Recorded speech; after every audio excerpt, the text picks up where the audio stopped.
Alright, hello everybody, welcome to the Arcane Gate. I'm Dinarru, and welcome to the second episode of The Missing Thread.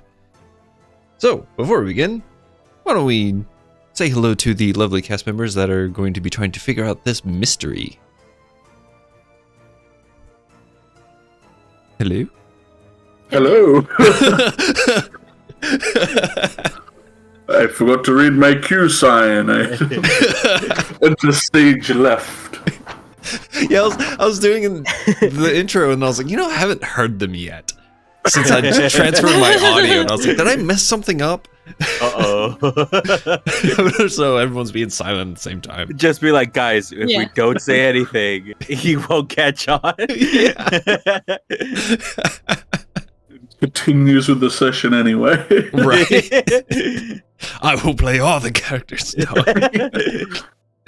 So, I guess, as you introduce yourselves today, also talk a little bit about your character. What are they feeling in this situation? I guess would be a good start. We'll go in reverse order. Eldridge, you're up first. Well, Mr. Sinclair is probably a bit stressed. He's worked quite a few cases, but none of them have mysterious fog and bells. This is a bit disconcerting, so he's on edge, but still hoping to find a solution quickly. All right. So, why don't you also tell people about yourself, where they can find you, and what you do? All right, sounds good. I'm Eldritch Sugar. I'm a D&D artist and animator. You can find my whole portfolio of videos I make on my YouTube channel. The username is all lowercase Eldritch_Sugar. And if you enjoy seeing me play D&D, I'm here quite often on the Arcane Gate. Mm-hmm. Very good. Ink, you are up next. Alright, my name is _Ink. The underscore is important. I play John Bunny, who right now is scared and quivering, and he has his gun out ready to shoot. Yes, yeah, that's how he's feeling. You can find me on YouTube. I do D&D animations. Alright.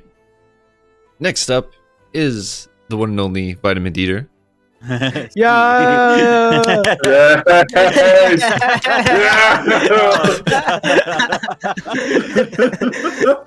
Yeah! I got him. Well, as previously stated, I am Vitamin Ditter, all one word. You can find me on YouTube, Twitch, and Twitter, where I do some D&D animations as well.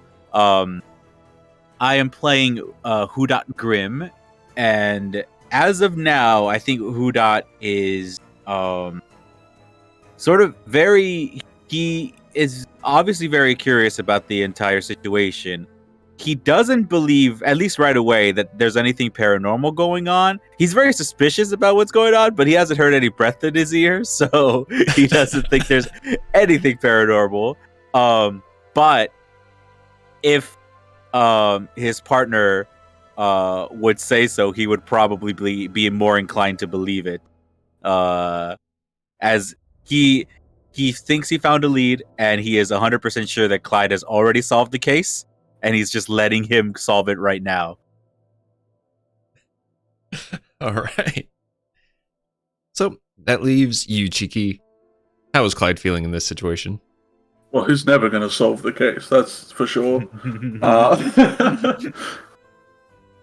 Clyde right now, he's definitely on edge. I'm not sure if any of our past investigations involved anything of the occult or anything of the ghost variety. So this might be new order for them. We've always unmasked them. Yeah, there was always logical explanations, but I suppose in the D&D world, ghosts are a logical explanation for some things. But right now, he just does not feel safe, and that is not a good feeling. As for me, Cam Cheeki, you might hear the exact same thing everyone else just said, because I also do D&D art, animations, and campaigns over on my channels. And my Twitch and my Twitters is where I say where I'm doing those things, and YouTube is where it all ends up, so go to those places should you want to peep any of it. It's like the storage bin for all of Well, the I content. wouldn't really want to call my channel a bin, but it is 100% a storage bin. I was calling YouTube more of a bin, Din, but Din, you're so mean. No, I mean, halfway through it kind of made sense. Like, it did kind of fit, considering my legacy around here. Oh no! Your legacy. Yeah, try not to let the raccoon fur show. I was like, ugh. that's fine. So, last week, where we left off, you managed to collect a ledger from the mayor himself, and you were trying to look through it, see if there were any more discrepancies that you could find, and you all, for some reason, felt very unsafe in your rooms, so you decided to stay the night at the lobby of the inn. So, while you were all getting that together, you were looking through the ledger, trying to find any more information. But suddenly you fell asleep. And that is where we have left off. In the lobby, with a nice fire going. Cheeky. No, don't do. I'd like you to make a wisdom save for me. Oh boy. Okay, that isn't my dump. That's okay. I'll give you an 8. Ooh, an 8. You find yourself awake, but you cannot move. And you just hear the fire going. And this uneasy feeling that something's watching you. Make I another. try and strain my eyes to kind of widen my field of view a little. So you want to open your eyes. Oh yeah, I don't like if someone's watching me, I want to watch back. I don't. That's not good. Okay. You open your eyes. So what's my paralysis demon look like? Is what I'm saying. You open your eyes, and you just see the light from the fire kind of flickering on the ceiling.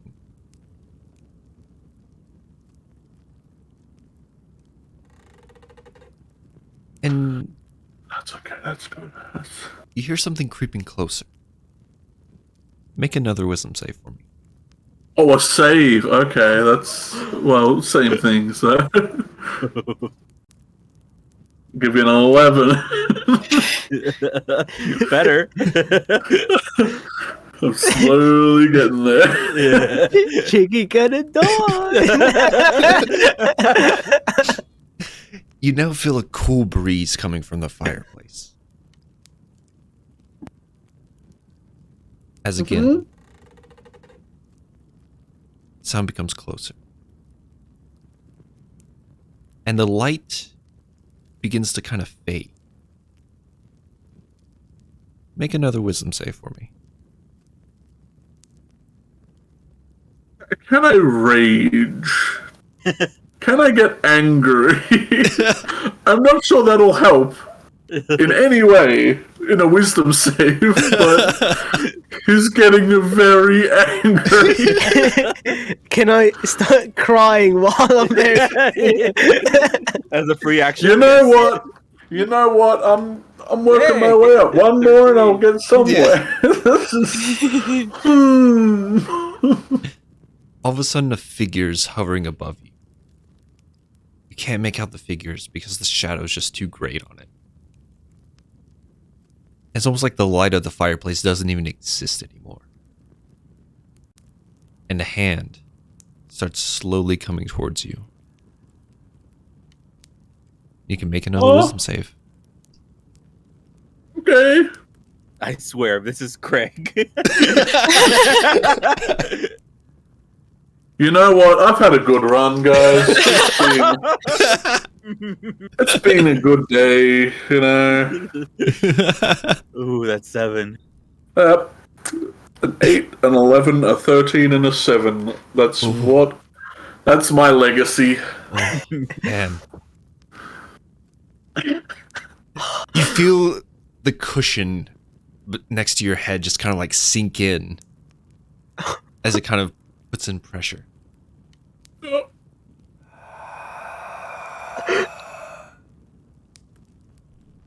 And then all of a sudden you get kicked awake. Oh. As now the fire's going.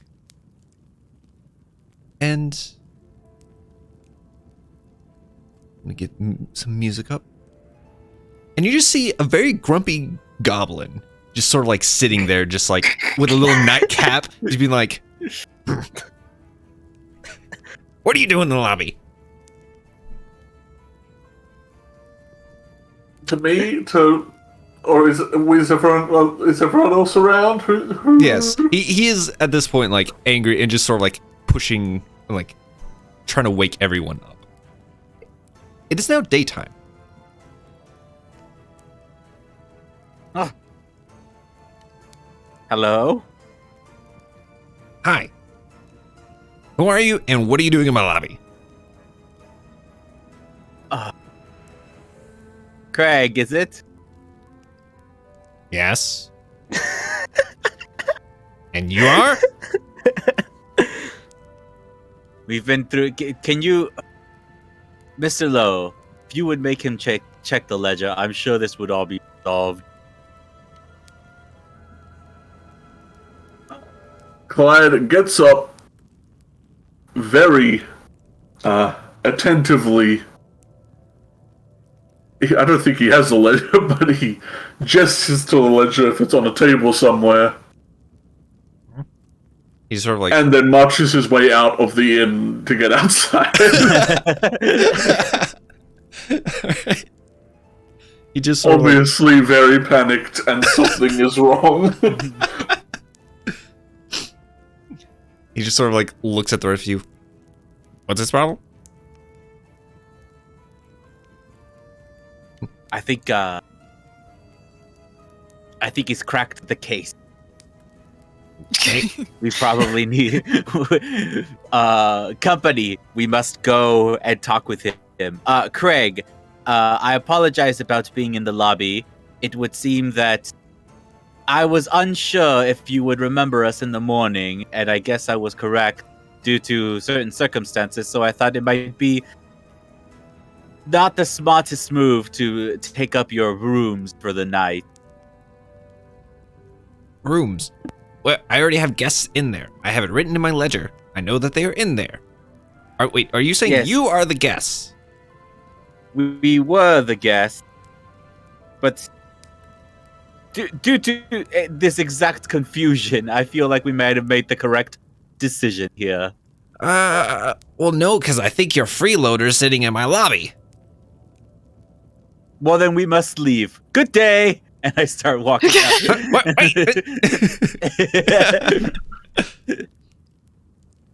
Do the rest of you follow? Yeah.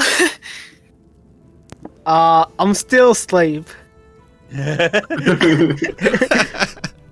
curled up in front of the fireplace. Yeah. Craig just sort of like looks at, the random bunny person that he does not remember at the moment and just kind of like pokes you with his toothbrush. I fire my gun. Oh, no!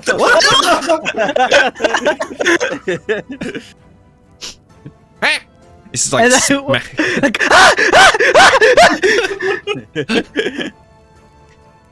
he's like smacks you in the head with the toothbrush. Like, hey, stop. You're Are you a ghost? to my knowledge, no. Okay. I get, and then I get. God's got a hair trigger. All right. Just tell your friends. Sleep in their rooms. Not in the lobby. I don't know if you know this. My room is right there. I like my privacy. And he just like kind of goes over to the other side of the desk and you just hear him brushing his teeth. Is he counting the brush strokes? 1, 2, 3, 4, 5. So, the rest of you are outside, correct? Yeah. Yeah, Clyde went like kind of between in the alleyway. He's kind of keeled over a bit, hand on the wall, taking deep breaths. All right.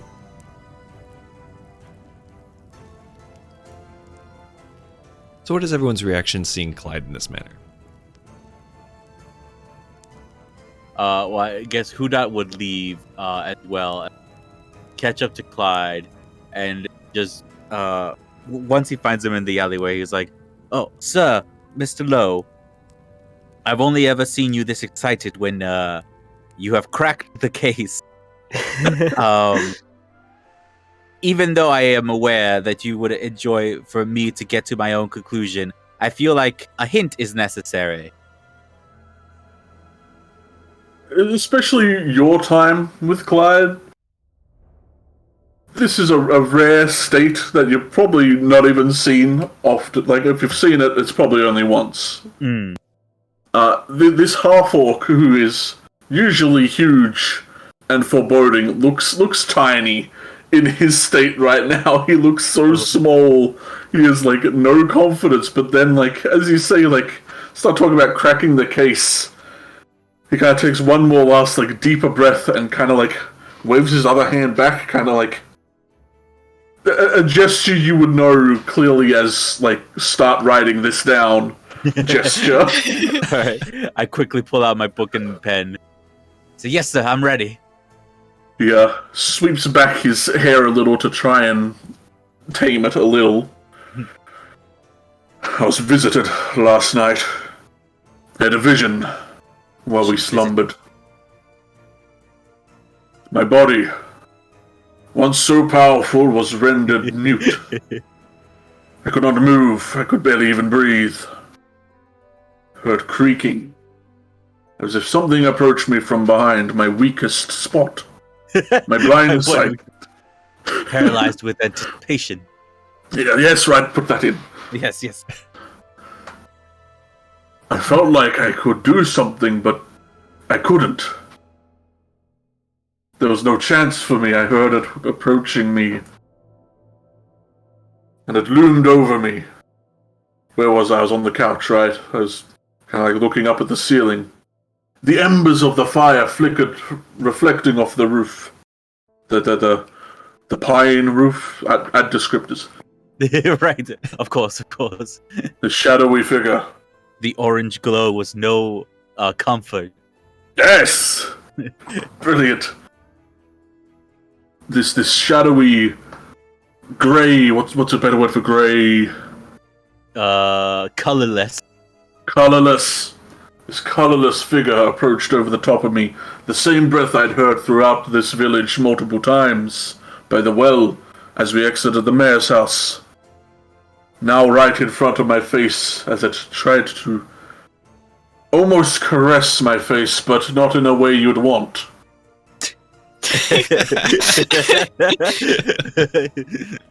Bad caress. What is... An unneeded caress. An unneeded embrace. Yes. Much better, so of course. And then I awoke.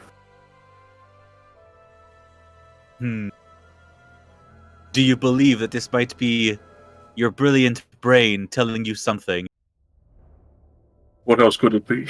You also patting you on the shoulder, kind of gesturing at the town. There might be more afoot here than we first might believe. Who shot a gun? Is someone dead?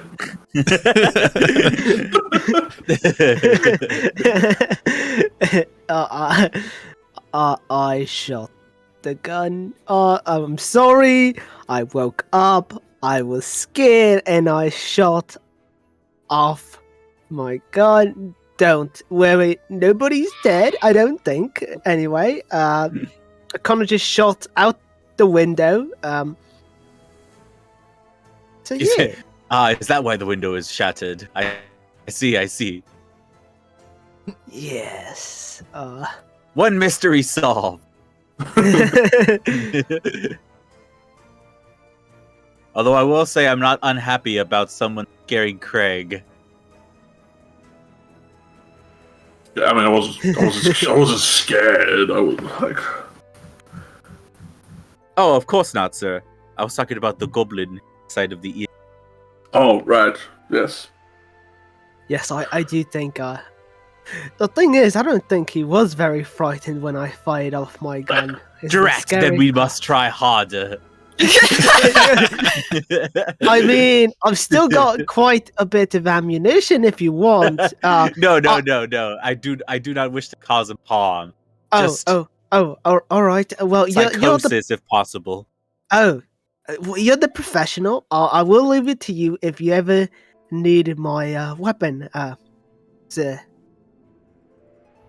Well, brilliant, Bunny. It would seem you and I are of the same mind. So I very much appreciate. When we were searching the ledger last night, did you notice anything about the handwriting? I want to try to. I want to try to remember the handwriting. I think, like, I want to know if the entire ledger was written in one, like, by one person. Make a history check for me as you look to find the ledger and it is no longer there. Wait a minute. Oh no! Alright, Huda doesn't know that. Oh, that's the one thing I'm not proficient in. A 19, About a 19. though. Yo. Yeah. Okay. You do see that the handwriting is all the same. Okay.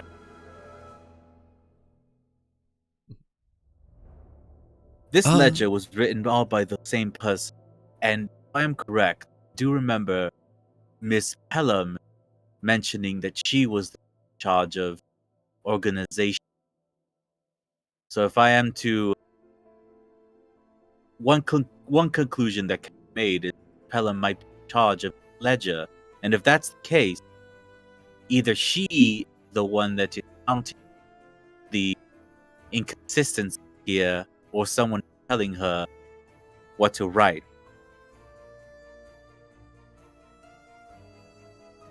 So I believe that we must catch up with the caravan driver,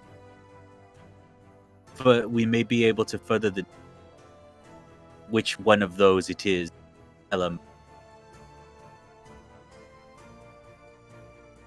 However, I do not know where we could contact the caravan driver, so that might be something we might want to ask around today.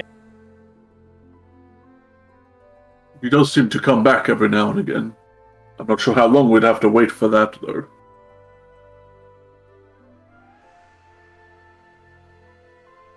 Perhaps the carpenter might know. He seems to be probably the person that would have the most contact with the driver. What do you The think? stableman would probably Mr. know when Sinclair? the... About the driver? Yes, about the Miss Pelham theory. Oh, well, I agree that might be something there. She seems to have more information than the mayor of this town does. Right, that was my well. And she seems to have a modicum more control. Also, the fact that I don't have the ledger anymore is quite suspicious. I truly hope that no one whisked it away by the cover of night. That may be the case, unfortunately. They may have noticed that something was out of line, made the natural conclusion that the group of newcomers that had come into the manor that day might have whisked it away. Although I do wonder if there's one more reason to dislike a Mr. Craig. Hmm. I would assume that if somebody would discover the ledger missing and come and take it, I don't believe they would do it without having a bit of a temper about it.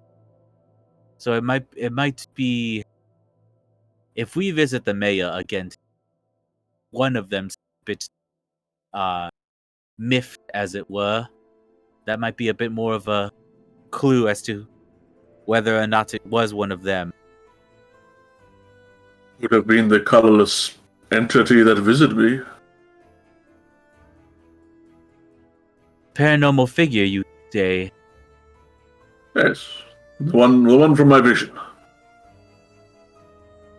Maybe in my subconscious I heard someone coming in to get the book. Did you see us In my walk away mind with the played ledger, it. sir?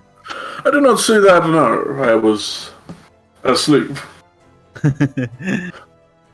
But I do think you're right. If we go there and they're acting very angry at us, then it was probably them.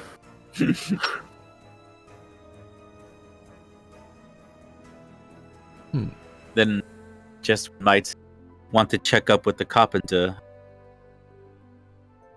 Perhaps they have not left their house yet, being this early.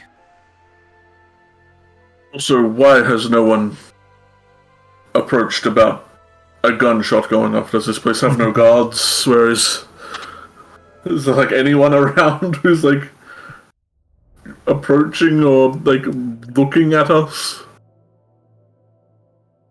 Make a perception check. Oh boy. I'll take a 15. Yeah. So you do notice that no one seems to have heard the gunshot. As you do see an elven woman coming out of the store just on the other side of the road.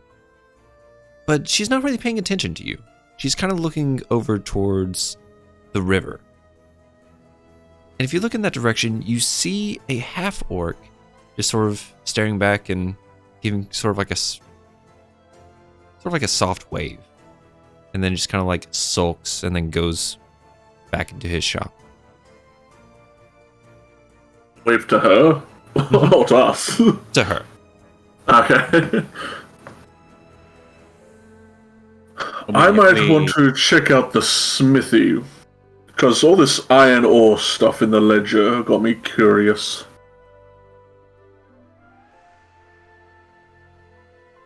It's like a brilliant idea, sir. Do you suggest we go together, or should we split up and question our question these people separately? Seeing as there's no immediate danger,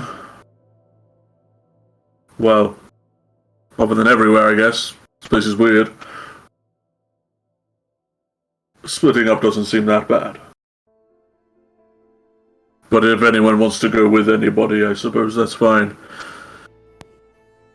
Did either of you two have anywhere you're thinking of going, Sinclair John?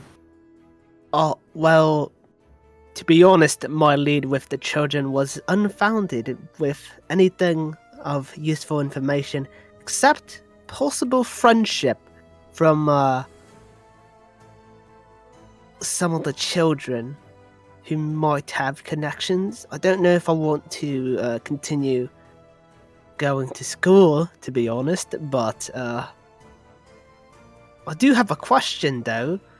If there's a smithy and there's iron trade here, is there also a mine then? We have not seen one. that might be another thing that gets shipped to them.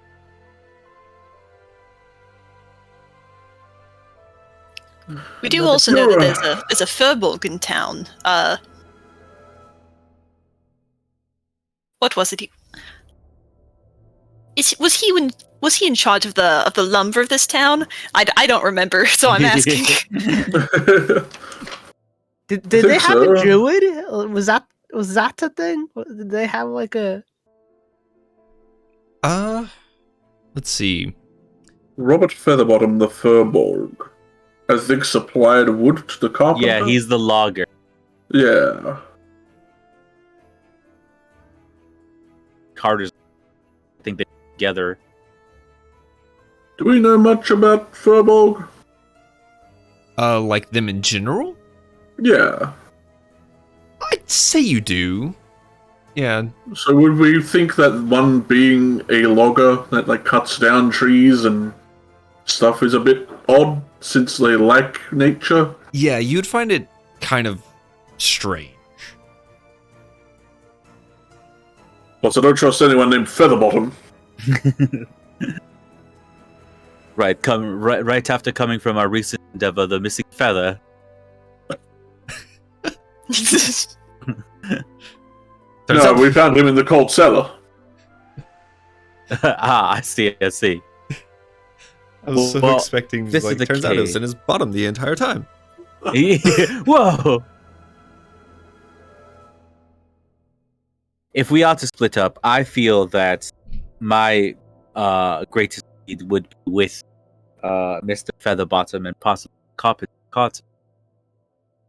If Mr. Lowe, you are going to Smithy, we are open to any partners or with whatever anyone else might have.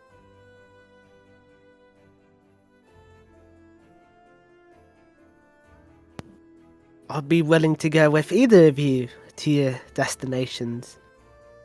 I might need a sleuth.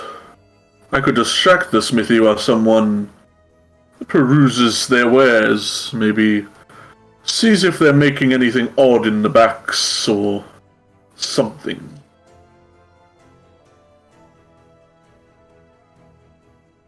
I'm willing to do it. Brilliant. My feet are silent. He gives you a pat on the back and stands next to you. Sinclair, what do you propose? Well, if you're going to check out the smithy, then I'd like to check out our Furbolg to-be acquaintance. Well, hopefully. I hear that Sounds big. fun.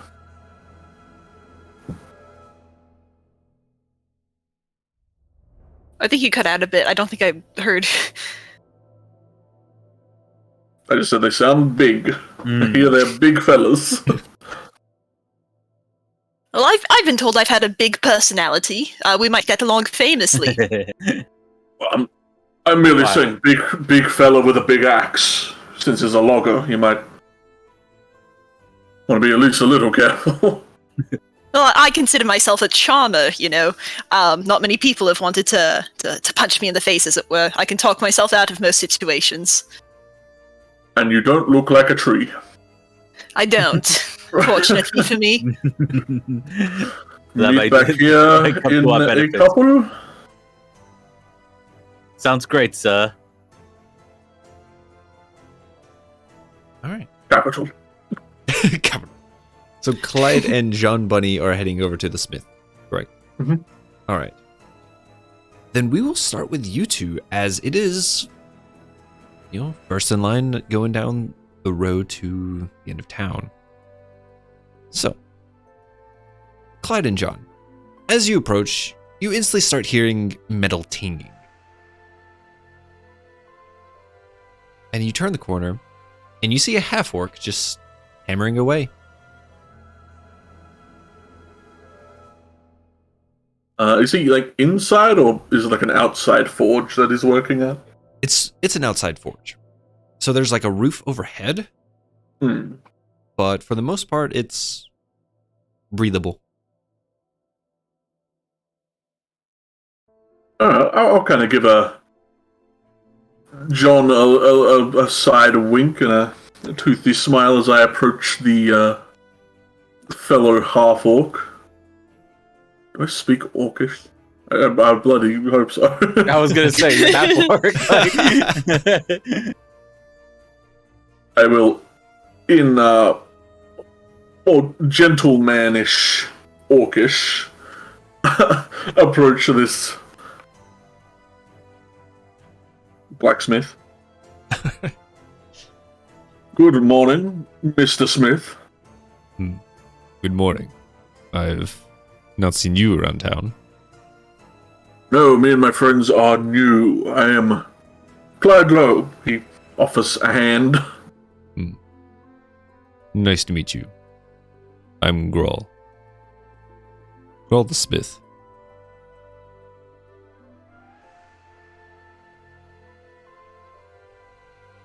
Ignore that I'm writing your name down in a little book, and tell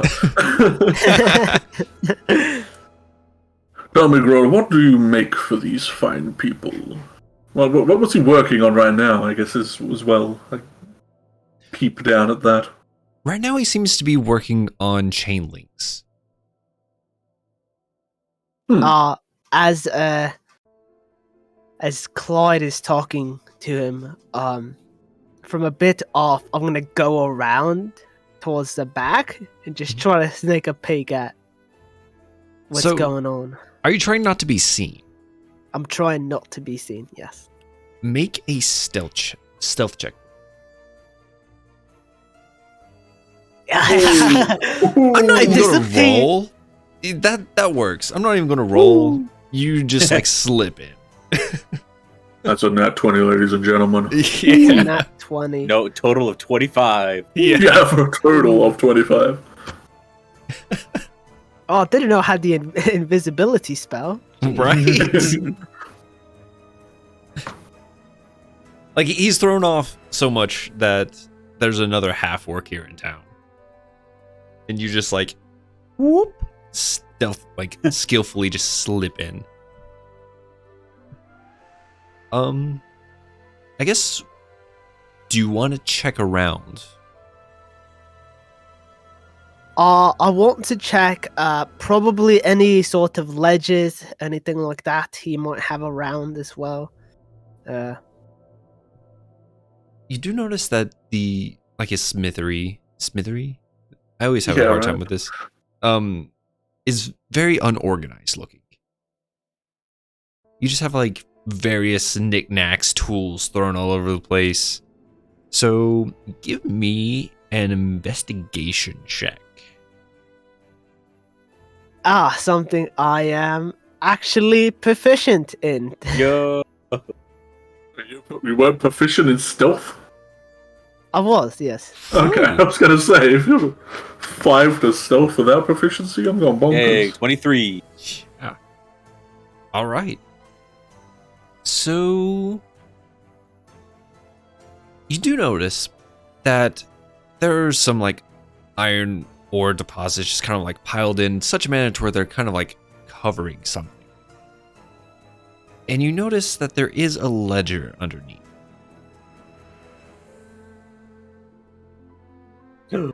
I go for it. Very quietly as well. All right, boy. They called ledger. Never mind.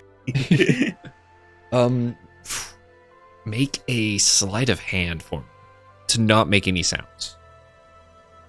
Oh my god! Nice. Another nat 20. I chose the right sleight. Holy moly! Yeah. Oh, I'm delivering. God. It's like, did that rabbit like leave? Like, This is a threat. Dude. Tell me who's doing it right now, and I won't roll more nat 20s. You solved the case. Yeah. So, you look through the ledger. Well, first you like masterfully just like as if it was a curtain underneath silverware, and you just like don't crash anything. Just bam. And you do see the ledger has mostly stuff like input and output. Similar to the mayor's ledger, but you weren't in the room to actually read all that. So this is kind of news to you, besides what you might have talked with everyone before the night ended. So you do see, flipping through, that Grawl does get ore sent to him, and he then uses it to make items to be shipped outwards. Not much detail about what he makes. Just, hey, I'm given like this much iron ore, this much copper ore, yada yada yada, until around a 2-month mark, where the details of the amount of, or the type of ore that he receives is just ore. And the output is just simply cargo.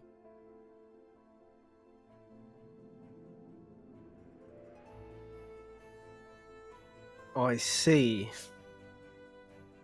I really write it all down.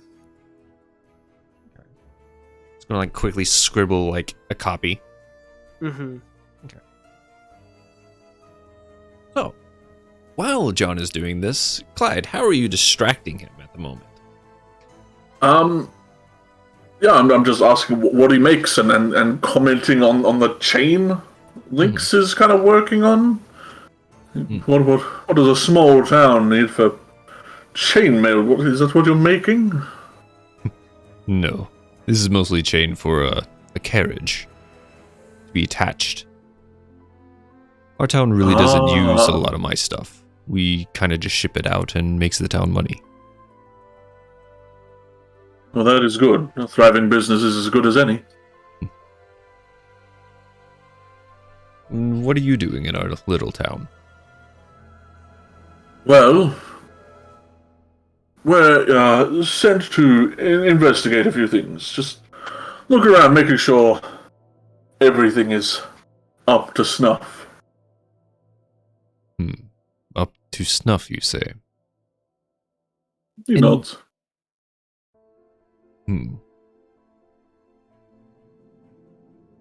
What exactly are you looking for, if you don't mind me asking? Well, just making sure when Clarence gets here that things will be here. Yeah, send me ahead, just to keep an eye, make sure everything is fine, and things look fine. Clarence, the cart driver. He nods. He just left a couple days ago.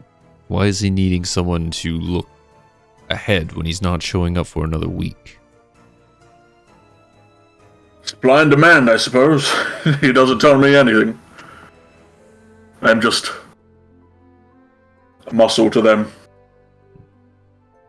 He starts like hitting the chain a little bit harder. He's just like, supply and demand, is it?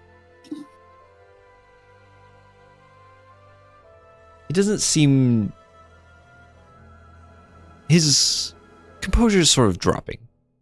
He doesn't seem to be too happy with your presence at the moment. You kind of give a bit of a side eye at it. But we'll all be here for next week, right? And do you know what will all be here by next week? Oh, supply. And demand. And what was the phrase that you were told so that we may talk business? Shit.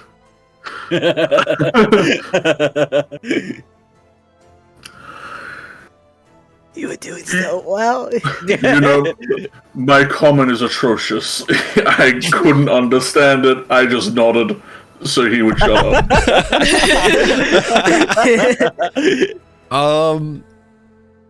Okay, I'll roll a deception. Oh my god! It's a 20 sesh. No way! No way! One more than 20.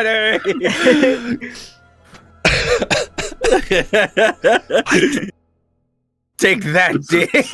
I can't believe that Extreme. excuse is going to work. Hey, it wasn't that bad. All right, just give us the answer, dude. That's it. Yeah, so Good who's boy. Who's the killer? You did it. Ooh. He's like, It's strange how you do seem more human than orc. And why your common's atrocious is beyond me, but... Don't you judge me.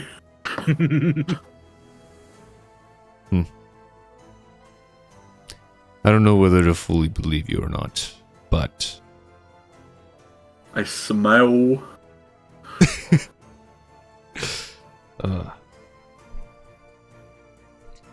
I would rather not talk about the supply demand of my cargo. If you don't mind. It's not as you would probably know, a light topic. He nods.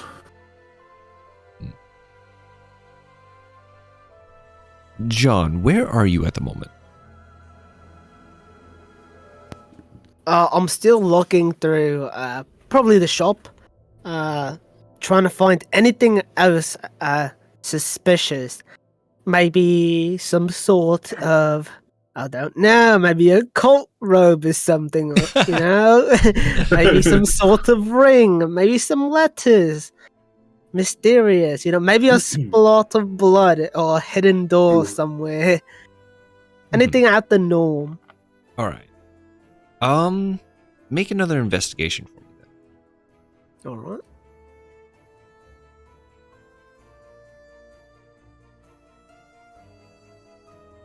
Nice. So 19 investigation. Okay. So you do see, after moving the ledger, a pile of letters that were sort of like kind of attached to the ledger itself. Hmm. And they all seem to be signed from Ginny. And just kind of Ginny. reading through, like, just quick glances, she seems to have a liking to old Grawl here. But one of the letters mentions, you haven't been writing me back recently. Is something wrong?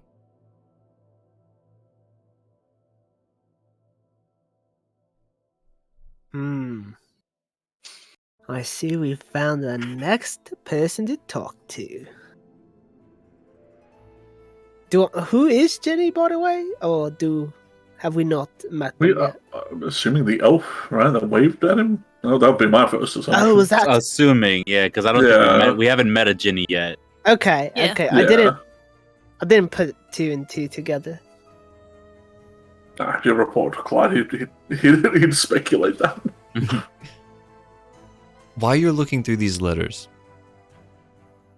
Grohl begins to turn towards your direction to dip something in water.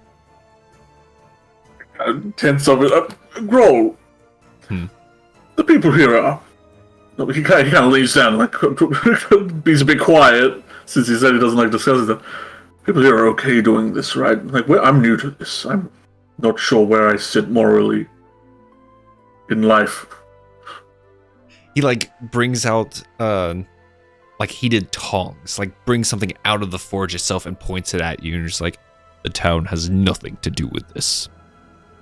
You leave them out of it. Okay.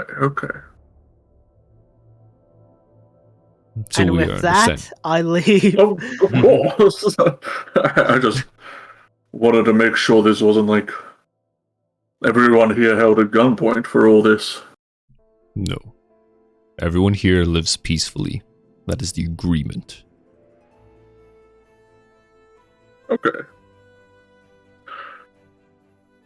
What happens at night? Nighttime is weird around here. You're asking him that?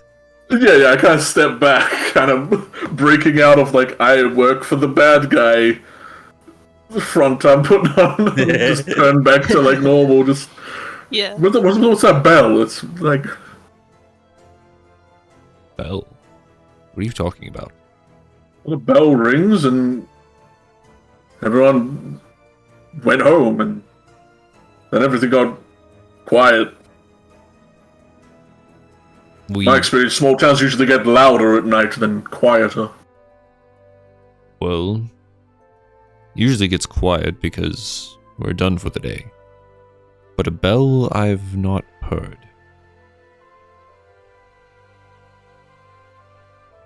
Not, I don't want this to sound insulting, but maybe after all this blacksmithing, maybe your ears aren't as good as they used to be? Like all the loud banging, perhaps? He just sort of like chuckles a little bit at that and just like, I mean, I wouldn't doubt it, but where would a bell even be coming from? You're right, there's no, yeah. I probably just have tinnitus, you know, wearing helmets all the time, getting hit on the head, yeah. You do you, Growl. Take it easy out there. I have to get back to work. Shoot him a finger gun. How much does it look like? Like, is he working, like, hard, or is he kind of taking it easy? He seems to have been already kind of tired from the day. Okay, so he's working pretty dang hard. Yeah.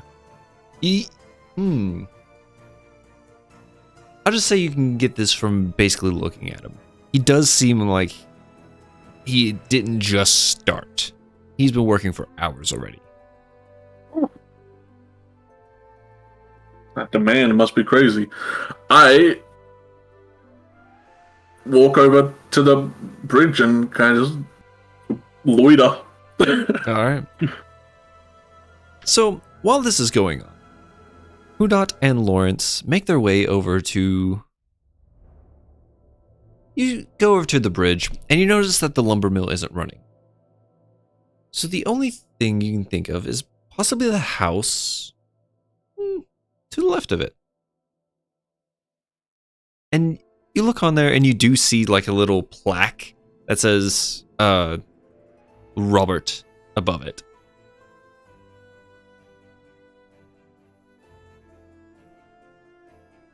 Robert. I was looking for the name, my bad.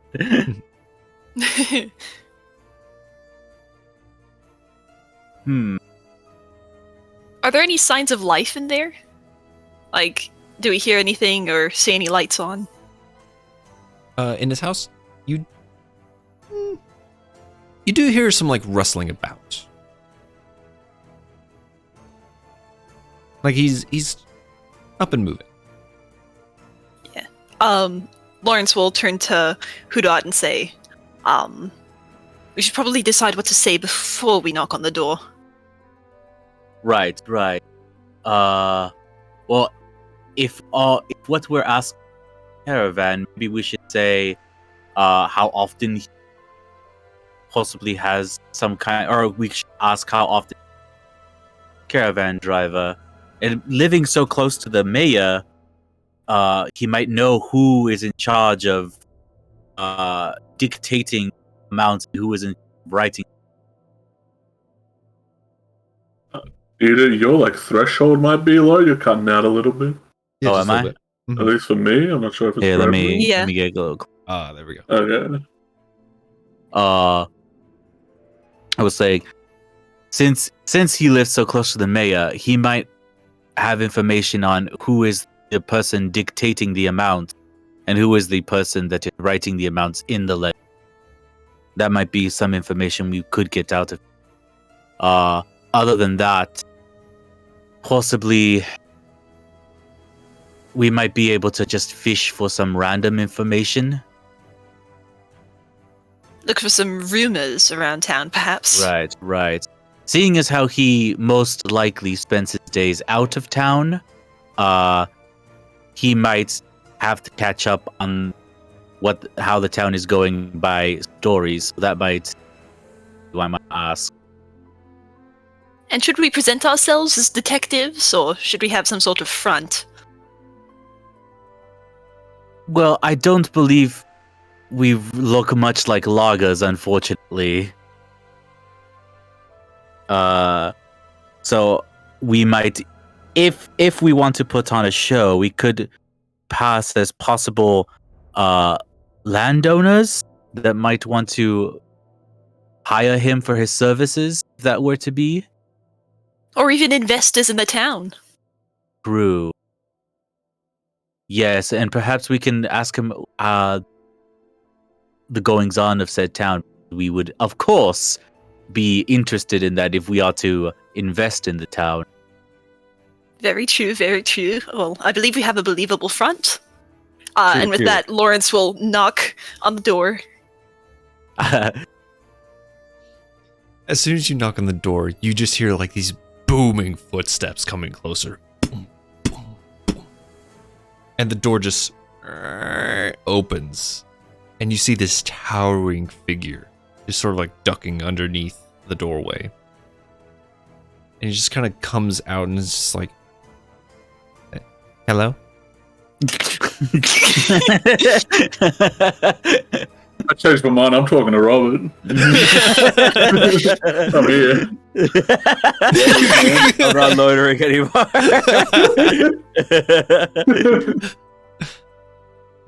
Who is it? Hello, sir. My name is Jeffrey Logman. Yes, that's it. That is my name, of course. That's a pretty thick name. How you doing? John Doe at your service. And of course, this is my partner. And I gestured to Sinclair. My name is Arthur Richmond at your service. Perfect. Lager, Richmond, nice to meet you. I'm Robert. I'm the logger of the town. Ah, you are the man we've heard so much about. Who told you? Yes. May we come in? Sure. He just kind of like opens the door and like gestures for you to go in. Thank you, Mr. Featherbottom. Come in, rich man. Of course. And he'll hurry inside. Oh, close. Would you like a tea or anything? That would be lovely. Yes. I think some tea would be in order. Oh, just right up. He just like goes over to like the kettle. And just kind of like waves his hand over it and just already starts bubbling. Mm-hmm. And just that loud, annoying sound that happens whenever you... the whistle. It just like pours both of you a cup of tea. Has like the tea leaves already inside and is like, here you go. Just let it steep for a little bit. Oh, that's a fascinating trick.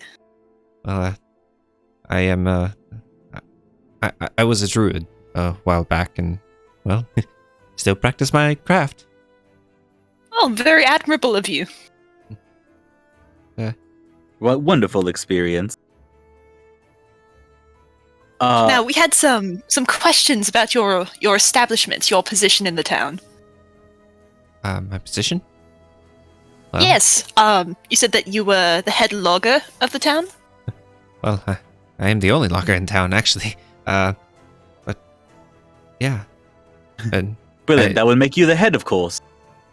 well, I guess putting that in perspective, I guess you're right. Huh. Authority. Oh no, he's getting power hungry. What have we done? We come back. We come back like a day later, and he's like ordering everyone around. Yes. My partner, Richman, here has a point. You see, we are very interested in perhaps investing in this little town of yours and make it a bit more of a bustling, possible metropolis.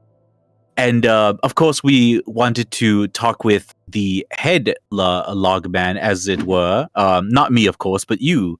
And it would seem that if everything is in order, we might be able to get you some apprentices to help you. But we had some questions first. How often do you receive caravan, and how often do you think would you like to receive one? On the caravan? Well, I usually don't receive anything. I mostly get my tools from Grawl, our blacksmith. And if anything, I'm mostly more of a producer in this town. Because, well, I log the trees here, but I grow them back. So I have no need for anything, honestly. Right, of course. So then who is the main consumer of the logs that you obtain? Well, if you look over at my lumber mill, you'll see like a stack of cut up logs. That is really for anyone in the town to use. If you want some logs, you can feel free to grab some. Winter will be coming in a few months. I know everyone needs some good firewood. So that's kind of what I've been doing recently, is just chopping away and sending firewood for the kingdom. And hopes to prevent, well, deforestation. I see. So there is no one person that is asking you for your service, quite doing it more for the town itself? Right. See, the mayor thought it would be a good idea to hire me and use my logs to fuel and sell them, because I don't want any more of the forest to be chopped down due to population expansion. So I try to use my druidcraft to, of course, be nice to the trees. Right. That is exceedingly noble, my good sir. Smart. Thank you. May I ask, if we are so interested in investing, I noticed that your house quite close to the mayor's, and would you be able to tell us how most of the business is carried out? You see, we plan to visit the mayor, but silly me, I did not actually research how this town does its business, and I would seem rather foolish if I go there without knowing that. So I'm asking, I guess, for a favor. Oh, well, I don't really know too much about the business, honestly. Like, Mayor, he hired me as one of the actually first members of this town. It's kind of why I'm so close to his house. Him, Carter, and I we built this town. With your logs? Exactly. I put the walls up. So you've been in myself. this town for a while, is what you say. Yes, since its development. Who is the newest person to join the town? Well, I'd probably say the Elderwood family, honestly. They're the stable owner and the bread maker. Ah, right, of course. Interesting. So it would seem that the farther away the houses are from the actual players, how much more recent joined your village? Yeah, we sort of set up shop in this little peninsula area because, there's a river right behind the mayor's house. It seemed safe and, put a little wall around, nothing, and I'm in, bumping the night, boo, scary. Yes, it is quite a bit more frightening at night. Have you noticed anything during that time? At night? Oh, Yes. We went for a late night walk yesterday, and we caught ourselves in a tricky bit of fog. It seemed to just appear out of nowhere, and we're wondering if that's a common phenomenon that might not be a draw for so many people. Fog. No, that at night usually. Well, I can't really think of anything unusual. We just stay inside, might close up the gates on the walls, and seem perfectly fine here, honestly.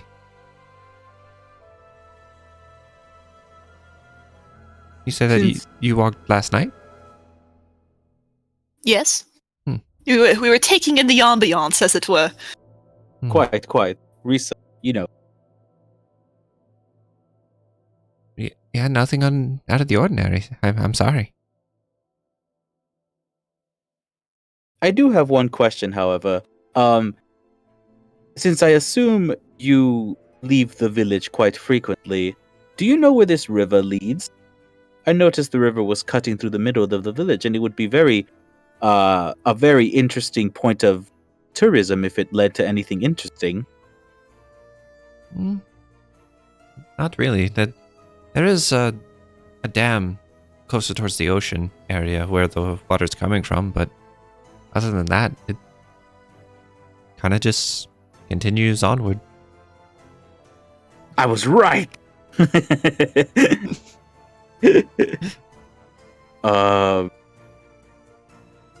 And I noticed it being quite lively throughout the day. Some children running around here. Do you have any children, sir? Oh, no. I don't really talk to many people. I don't know if you noticed. I'm kind of shy. Well, I think you make a wonderful conversationalist, personally. Yes, you've been a wonderful host. We couldn't have asked for better tea. Oh, thank you. I mean, I usually just talk to the trees.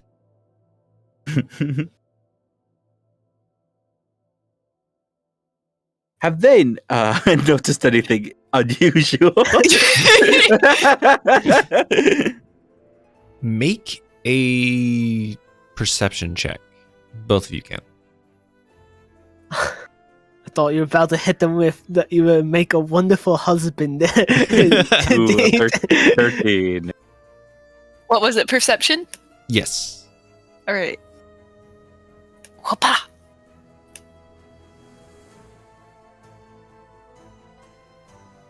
All right. 16. All right, Lawrence, you notice, even though he is nervous, his expression kind of droops. Like, he's suddenly sad. I'm sorry, could you ask your question again? Oh, yes. It was just, have the trees themselves noticed anything unusual about the village? Huh. They haven't said anything. At all, actually. Recently? Just now. I was about to go, do my daily routine, and I don't hear them. They fell silent day. He starts to begin kind of shaking a little bit. Like, he's way more nervous than he was before. Is everything all right? Is something the matter? I just that I've never been able to not talk to the trees before, and now they are silent, and I don't know what to do. Would it be possible that they are still asleep? No. The Feywild doesn't sleep. It's constantly existing, but yet I can't speak to it.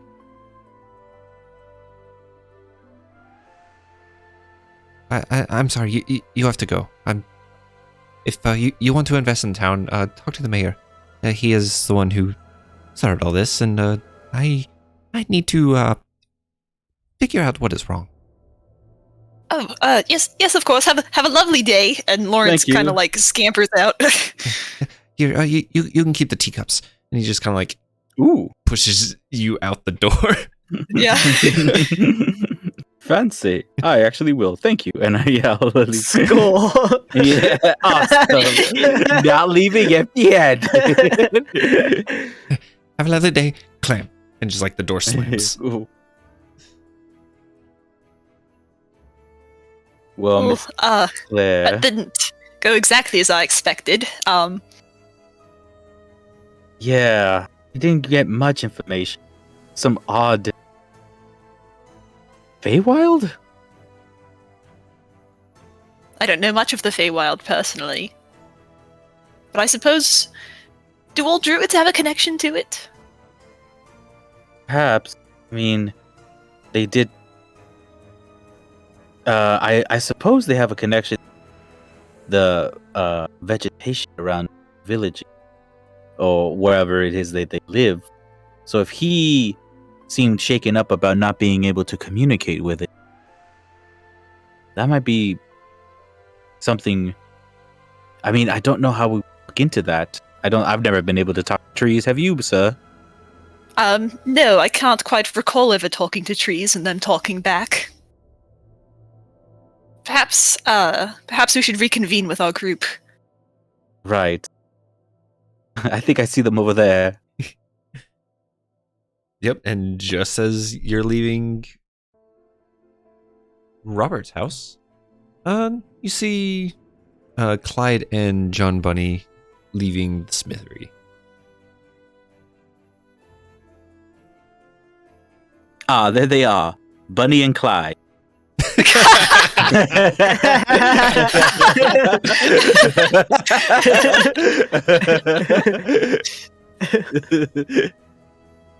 as we're like walking down, you see like John pull out the gun and he like look down the barrel, being like, and then just like Clyde just smack it away, like no. He like pointed at him. He just like, no, don't point at me. Oh. You have a gun. Who gave you a gun? Is that agency standard?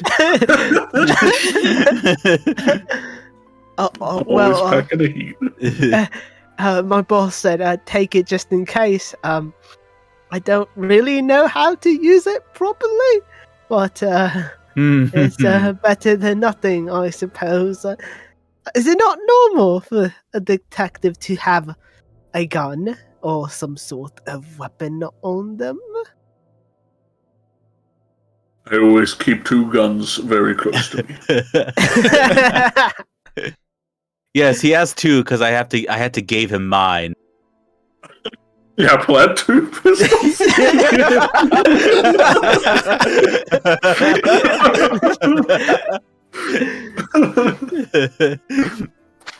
It looks a lot cooler when you kick indoors and you have two guns.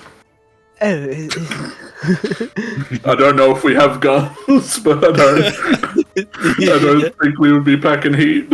At least Clyde would. Yeah. If you're ever not sure if you can hit someone, simply shouting, "I've got a gun," will probably get them running. oh, I have to remember that then. Thank you. If anything, it works as an intimidation factor. Exactly. Well, I don't know how successful your interrogation was. I was just sort of raised more questions than answers.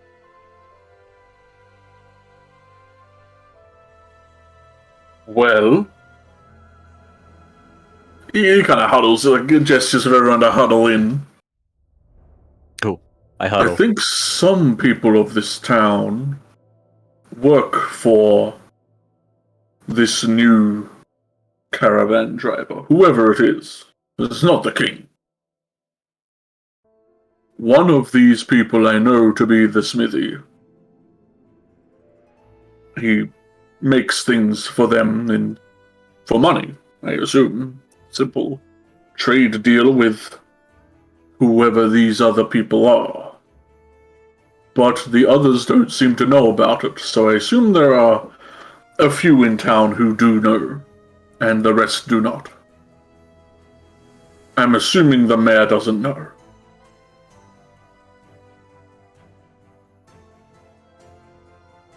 So, conspiracy, right? Mayor's nose. Exactly. His assistant might know, and his town might be making a pretty penny off of it. I doubt they're doing anything that any people who want money wouldn't do. But they might be supplying a potential revolution. Oh, Is against the the king a mayor. bad man? Yeah, is the king a bad man? You don't know too much about him yet. He's like a new one, right? Mm-hmm. You know that the person at least worked for the old king. What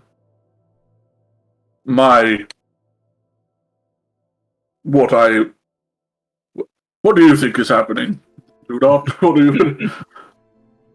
Well, sir, I believe that to be a possible conclusion. We spoke, me and Mrs. Clay spoke with Robert Featherbottom. He doesn't seem to have a lot of intel on what goes on in this village. He sort of just leaves and comes back, minding his own business, as it were. He did, however, mention something odd. He did say that the trees have not been able to speak with him.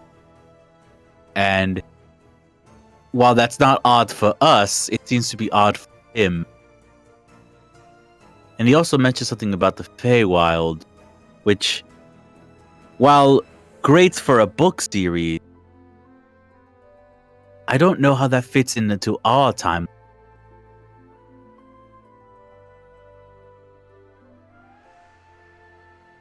So, and we know what the Feywild is, right? You. Oh, Clyde does not. But I'm not sure if others do. Right. Mhm. God, what kind of check would that be? Like Arcana, I guess? Like if someone would know details about it? Other planes? Yeah, that would kind of make it inter-based, probably. Like intelligence, arcana, Yeah. religion, maybe? I don't know. Some history, maybe read a book. Yeah. Either of those would be fine.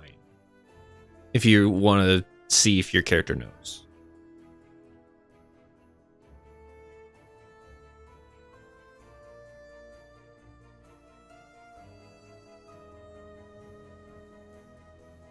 Eee. E. I should roll up. T. It's because I think me and Ink. Oh, right, yeah. At the same time. Oh, okay. There's a 14 on the screen, and Yeah. What is the... Oh, that's Hoodot's yeah, dice. that's what Okay. Hoodod's. Yeah. Okay. Actually, I would say that one, Ink, your character is of Fey ancestry anyways. Wait, yeah, do I come from the Feywild? Yeah. Where your organization's from. Yeah. But Hoodot, I would also say that you've read about it as well. Okay. So I'd say that both of you know, and Ink, your DC was just smaller. Yes, the Feywilders, we say harm. Right. Right. Oh yes, my hometown, the Feywild, of Yeah. course. You do know that it's believed that's where the elves came from, and also where John's race came from, as a few others as well. But it's also where druids kind of pull their power from, and kind of what connects all vegetation to each other. Well, it does make sense that a druid would know of that Feywild. Well, I believe I've talked about the Feywild with you, sir. Maybe I'm misremembering, of course, but if that's what we're dealing with here, there might be a bit more going on than we first bargained for.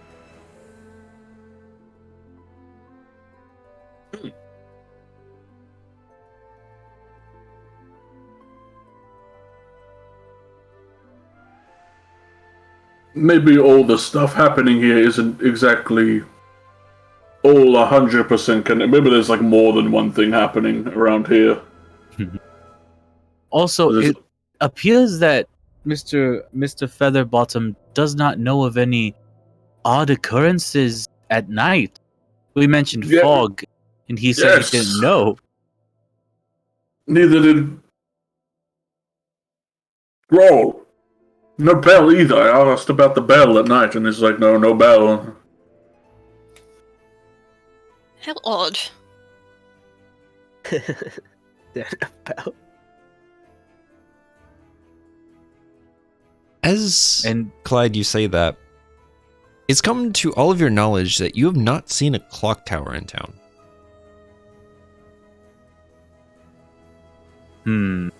But When we the were mayor at the reacted mayor- to Obvious it. source of. Yeah. yeah, when we were at the mayor's house, didn't the bell come from the little clock in his office, or did we just assume that? It was more of like a resonating from outside. Oh, okay. Mm-hmm. But he had Because- said it was the clock, right?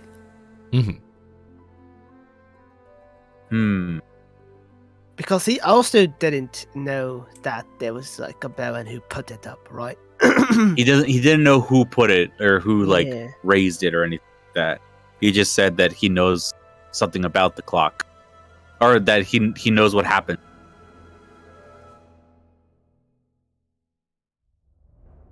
Perhaps someone has a bell, and when they ring it, we are sent to the fog world. Fogland. The lands of mist. The city of mists. The city of mist. Write that down. Yes, of course. No one's Okay. taken that name before. It is wholly original.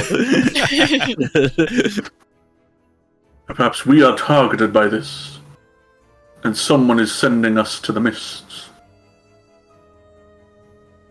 Perhaps another point of interest might be the dam up the river. I think it might be worth investigating around the town. You are correct. Who would we go to ask about the dam? I mean, we just have to follow the river, correct? Oh, he stated that it was near the ocean, so it'd be downriver. We could ask the Dragonborn if he would take us. Brilliant, sir. Thank you. John, did you find anything? I did find his ledger Oh, I love them. and some letters as well from a Miss Ginny, it would seem. Here, you can look at them. I wrote them down here, and I give them the letters. I swear to Hand them God. to me, and I hand them to Huda. Read them out loud. Right. I hope there wasn't any scandalous in these letters, then. Nothing about any ankle showing, you know? Mr. Lowe has no time for such intricacies as reading. So I will do the reading while My Mr. brain Lowe. works way too fast to read. That's what the doctor Right, said. he has proven this many times. I will do the reading while Mr. Lowe leads us to this Dragonborn. Exactly. But wait, what about this, Miss Jenny? Let's go! Okay. No. My bad. Dragonborn. What? I mean, I guess John already like read the letters, right? Yes. Yeah. Okay. So I think I took Ginny- time to actually write out like 5 or 6 love letters. well, I don't know, dude. It He sounds like sounds like something I would revealing do. love letters. Right? Yeah. It's like, oh my god. You mean this is just my way to have Din write some love letters? I don't know. Maybe we change Grohl to like Ditter for like some reason. Like that's fine. But does it like I guess there's no real physical description in the letter of what it's like, so we would only assume that it is the elf. So does it say like where she lived? You do get idea that they aren't in town. Okay. And then one letter in particular does actually say that they received some customers today that were outside of town. Wait. The customers came from out of town, or because they are out of town? Customers That's why came from I out know. of town. Oh, I see. When is the... I might be asking for too much details here, but when is the letter... You don't have to give me numbers, but is the letter dated, like, currently or, like, really far, like, in the past?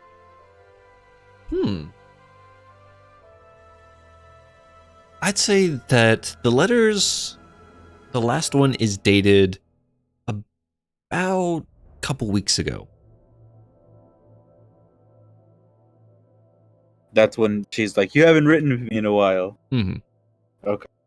But the first one out of that pile is about 2 months ago.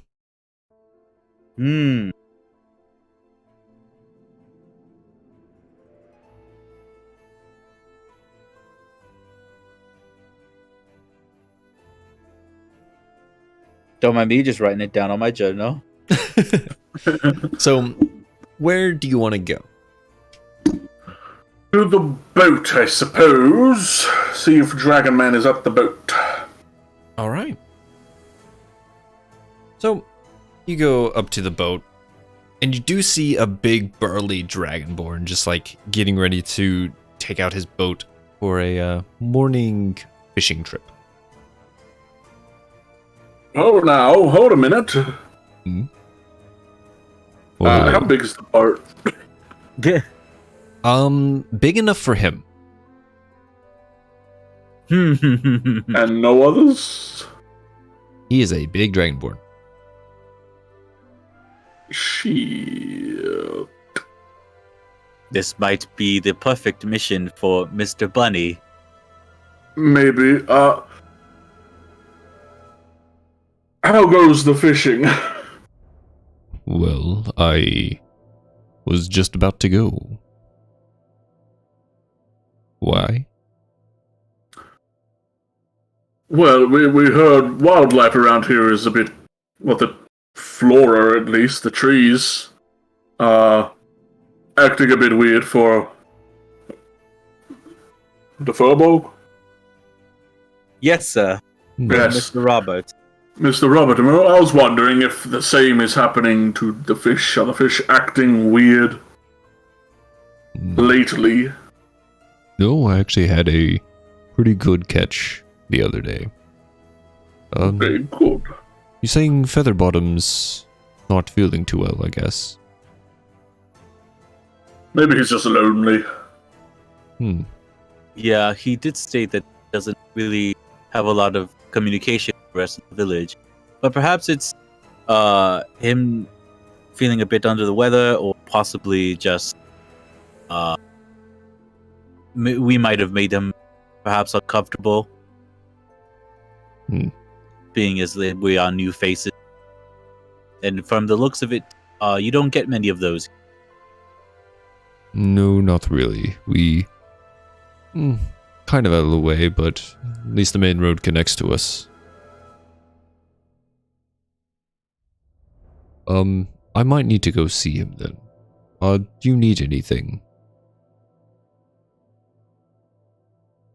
Well, I was assuming your boat was a bit bigger, but mayhaps we borrow your boat a bit later when you're done. We'd like to check out the dam, and we're not sure if we can make it there without a boat.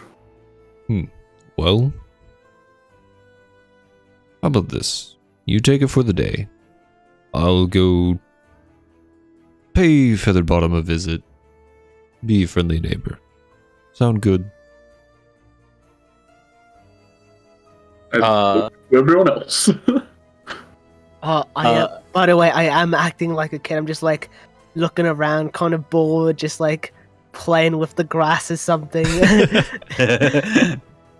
I would like, if possible, to make an insight check on this man. Sure. I'm just going to go be a good neighbor. Visit him with a knife. Yeah, sure. Roll insight. Okay, well, per my skill. Oh no, that's a 9. Never mind. So 14. He seems genuine. Sweet. Yes, sir. I will take you up on that offer. I'm sure Mr. Featherbottom would enjoy a visit. Well, please take care of my boat. She's a little fragile. I lean over to Sinclair. You know how to sail a boat? I'm sure we can figure it out. Yes, of course, of course. Oh, the oars are beside it. I'm gonna go pay Featherbottom a visit. And he, like, kind of slaps Clyde on the shoulder. Well, which way is the dam? Oh, upriver.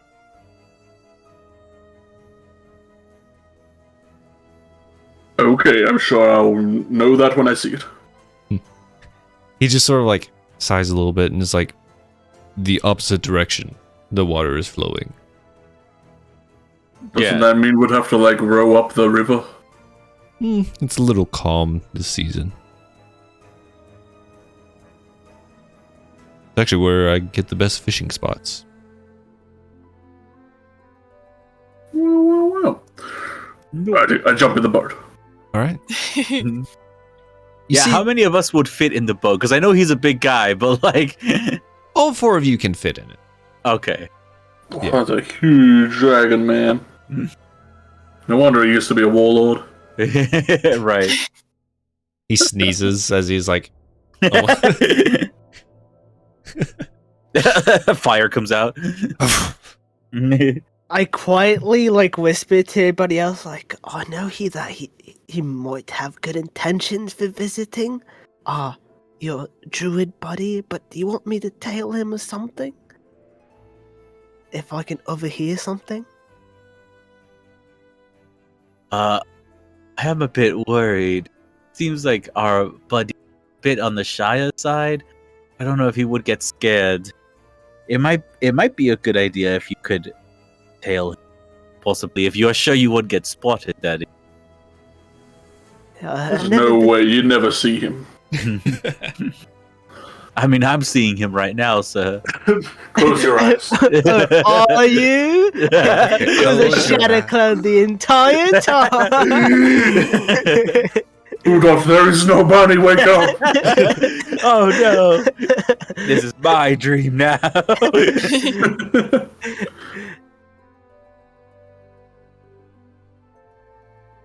As we get on the boat, I do tell Huda if you're confident, there might be some information learned by tailing him. All right, Capitan. And then I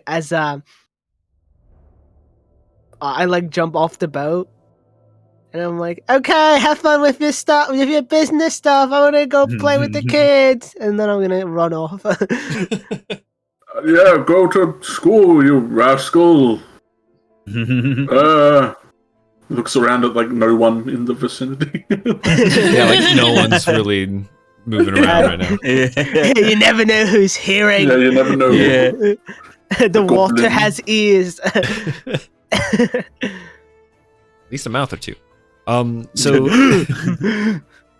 so you are all going to sail, and John's going to sort of sneakily investigate Robert and what was his like?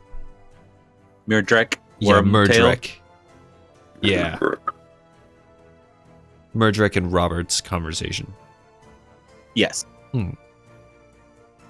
Hey, 23 stealth. Yeah, all right. Ooh, going good. Let God me. damn it, Ink, you're a god. Yeah, he doesn't see you.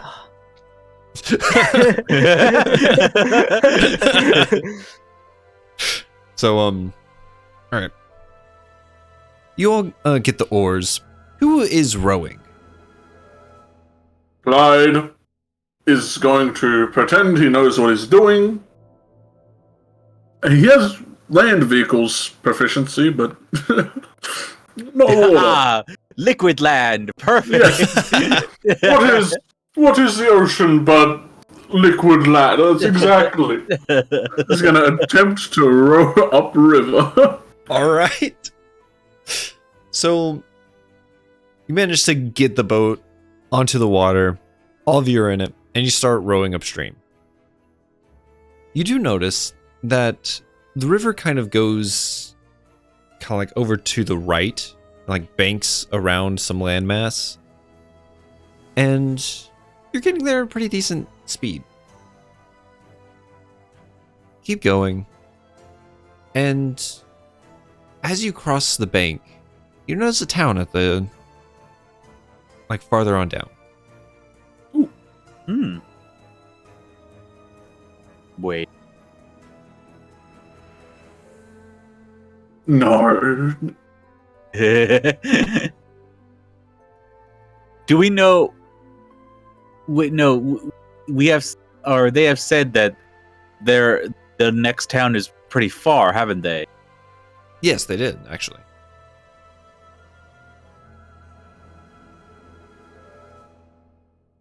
Hey, Wow, sir, you must have been rowing very quickly. We're already at the next town. well, I'm. What? I didn't know there was another town on this river. What? Yes, that's. Maybe it's new. Maybe the village doesn't know about it either. Let's go pay them a visit. Why does this say terrain loading on the top of it? So you're going to go over to the next town? Yeah, I'm gonna row to the town. All right. While you're doing that, John, how are you sneaking through? Like, are you just going to be like peeking through windows, or what's your game plan? Well, my game plan's football, maybe around 3 o'clock. But for this, probably just tail him to see where he's going, if he is going that direction. Mhm. And if he does arrive to the house, yes, just duck down behind a window and use my super hearing with my bunny ears to hear the conversation. Okay. So you do see that Murdrek does go to Robert's house. Mm. And he like gently taps on the door, and Robert does answer. And they both go in. So, peeking underneath a window, you do hear Murdrek being like, "So I heard you were under the weather." Well, sort of. I can't hear the trees talking anymore. And I don't know what to do. Is Murdrek's just sort of What do you mean you can't hear them speak? I mean, you can't go out and log unless that you have their permission, correct? Precisely. Well, how about you come over to my place? We'll keep you company, and I'm sure this will all blow over by morning time tomorrow. But I don't want to be a bother, and I insist. And like kind of pats, and you notice that they do kind of like leave Robert's house.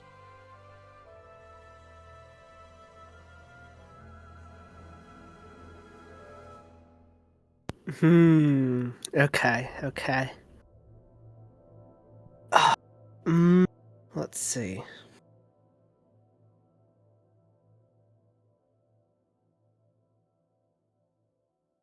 I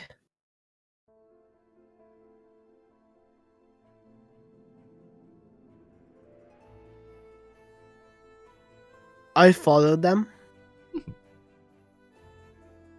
They Do do.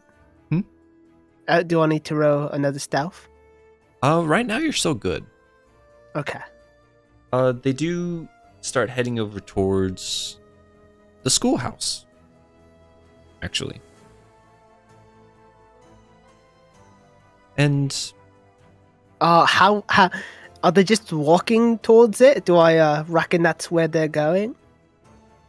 yeah, they go across the bridge, past the smithy, and over towards the schoolhouse with fish already in front of it.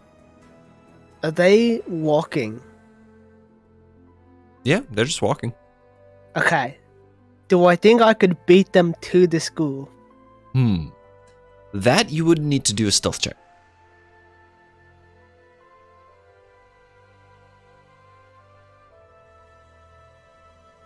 Because you could beat them, but not unseen. Okay. I don't think I'll bother. I think I'll just remain unseen. Okay. And just keep tailing them. At that point, Murdrick just sort of like opens the door, and you just kind of hear like children talking, and he's like, "Oh, I'm sorry, I forgot I'm interrupting school time. Carry on. Sorry." Just like closes the door again, and he just sort of like stands there awkwardly with Robert. He's like, "Well, I'm usually out fishing right now. But I've seen to have lent my boat for the day, so what do you want to do?" And Robert just sort of like sits there awkwardly and is like, "Well, we can go for a walk outside the walls." Like, sure, if you think it will help. And they just start going down the road and out the gates of town. I would say they're boyfriends, but that one's married.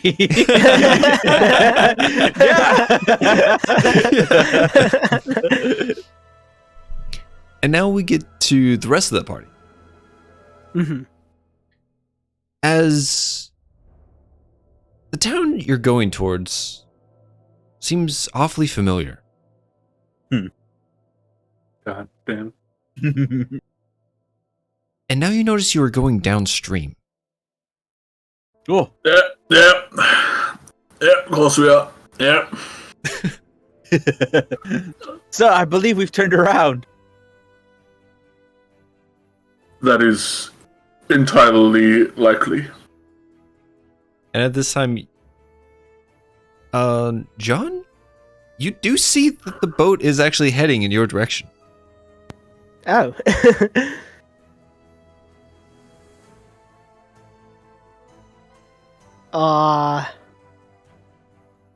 Interesting. I keep a note of that, and then I continue following the other two. All right. So what do you do at the moment as you were approaching town once again?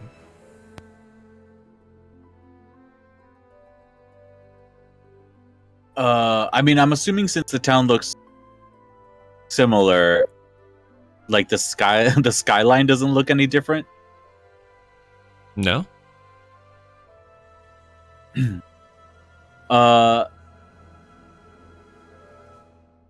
It appears that we were unsuccessful in finding the Dom.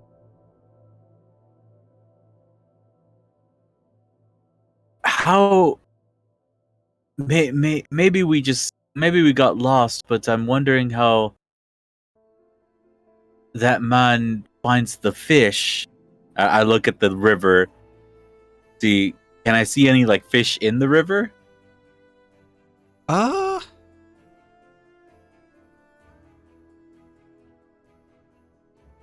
guess make a perception check. So that's a that or survival. You could do either one. Dang it. 13. You don't see anything. Nothing in particular.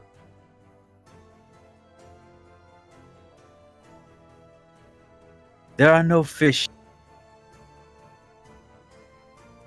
I mean, I am no fisherman, but it seems need those to be one.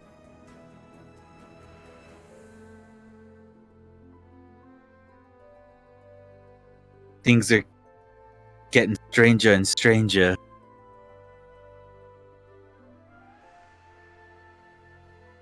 Mr. Clyde, no offense. Did we turn around? I don't know how we could have. I followed the coastline. True. We did not see ourselves be turned around. I'd probably be facing the other direction.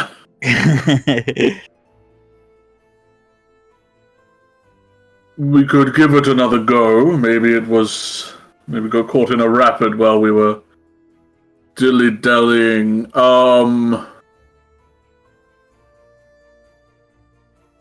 Perhaps we should take this time to simply visit the mayor. I don't know how late it is day right now, but I want to get there before our day is done. You do notice that the sun is getting low in the sky now. But yeah. Probably better before the bell rings and we're sent to the City of Mist. True. Don't want to be rushed out of the mayor's office again. No. So, John, we go back to you. And the two the biggest people in town, actually, are walking down the road, and they sort of are looking at the trees. The furball looking extremely worried and trying to speak with it. But as he touches the trees, he just doesn't seem to find any joy in it. Mm. And that's whenever you notice something strange. The furball looks down at the ground and picks a wilted flower.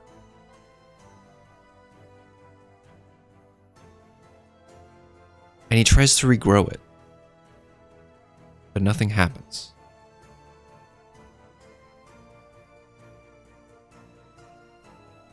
Now I need everyone to make a wisdom save for me. Oh. Love to see it. Love to see it.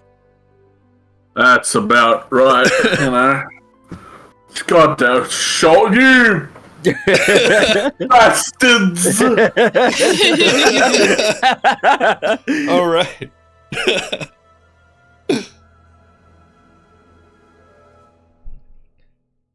So, with the furball unable to revive the wilted flower, he just kind of sets it down. And they both begin to walk back to town.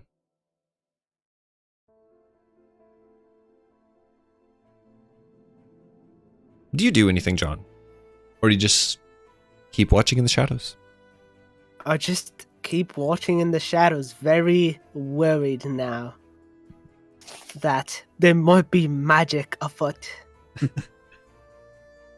now we're back to the rest of you three. Who... Boat time. Roll to this new town. Yeah. You start going back upstream again. And you find the same looking town. And now all of a sudden you're going downstream. Almost seamlessly. Like you not know where it begins, where it ends. I take us to the dock. I take us back. I take us home. I pull the car around. Before you actually get to the bank, you start to feel water seeping from underneath.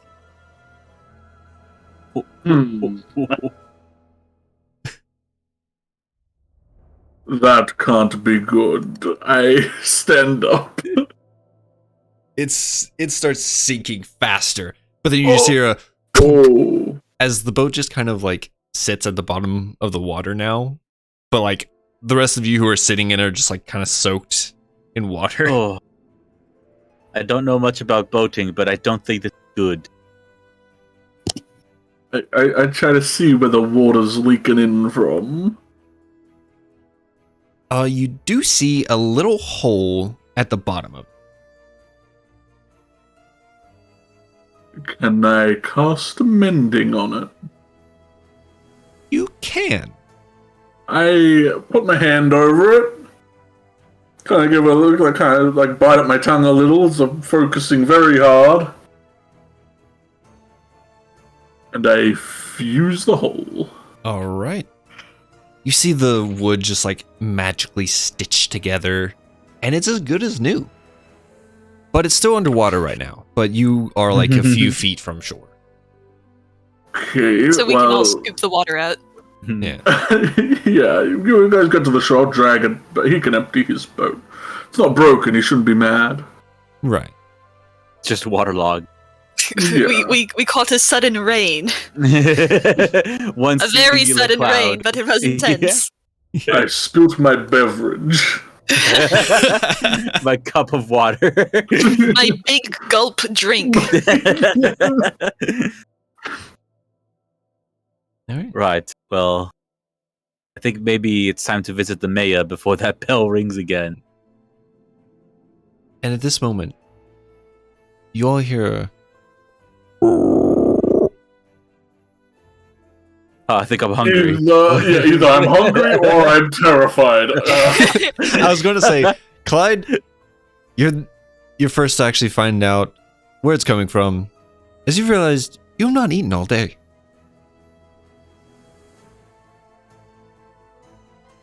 I am actually hungry. I thought it was a sea beast come to claim my life. Okay. We should eat. Right. Yes, I don't know if they're still open today, but there was a lovely stand that sold, breads and rolls. They were just wonderful.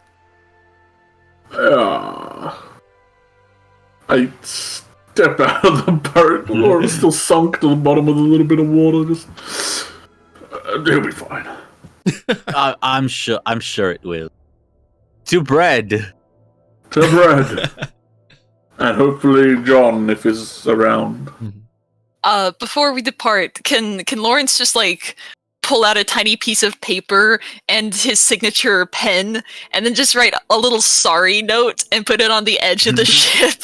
Sure. Sorry, parentheses, it's not broken. Yeah. Perfect. So as you pass the bridge, you do see Robert and Murdrake just sort of coming back into town. And they don't seem too thrilled either. They both seem very worried.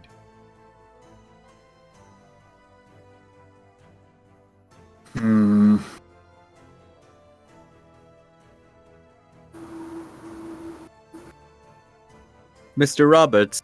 Actually, I don't know if we can talk to them right. I don't know if they're close enough.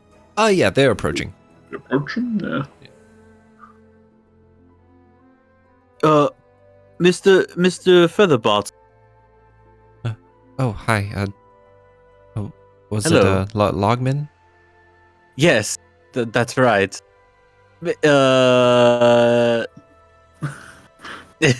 Yes, Logman. I forgot my first name.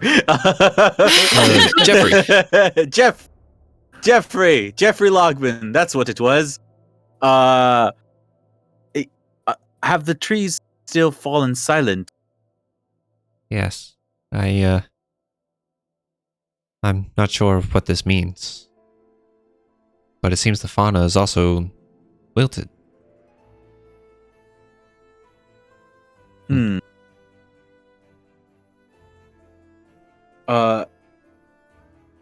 And so, Mr. Wormtail, Yes. we appreciate you lending us the boat, and I think we are through with it today. Well, I am curious how the fish are reacting. What Mr. Featherbottom says. We were, however, unable to find the dam. Well, the dam's far upriver. Is there a split in the river? No, it goes straight to the dam. And how far do you go when fishing? Whenever I go fishing, probably about 15 minutes out. Just around the bend there. And that's not close to the dam. No. Have you ever gotten lost on your way there? No, it's just a straight shot. Then perhaps we don't know much about boats. But thank you for your help, sir. No problem. Come on, Robert. Let's get you home.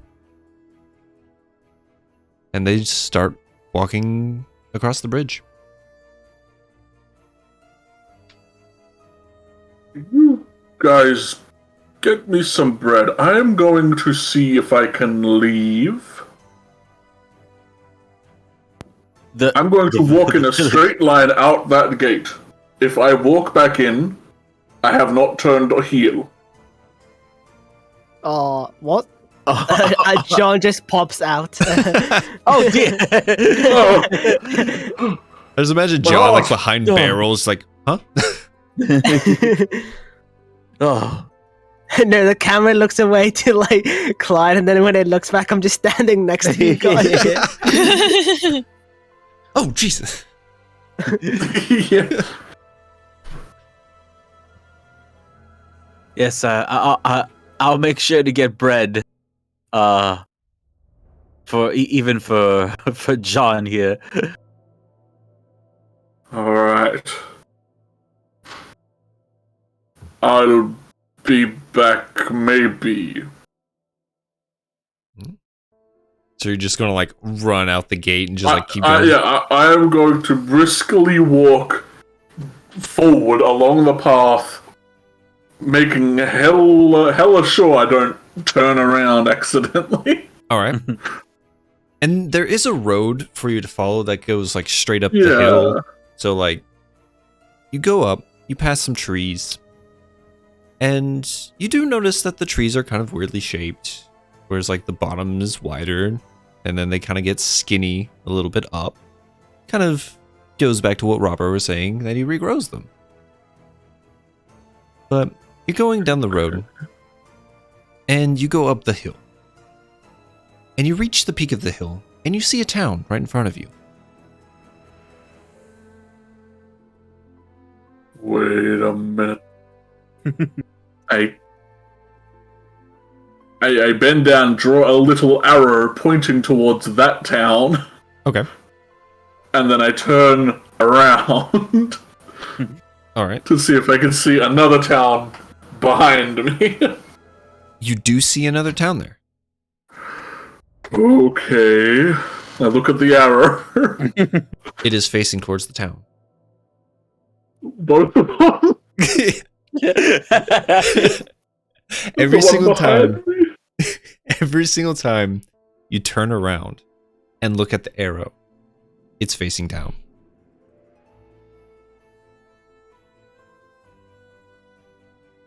The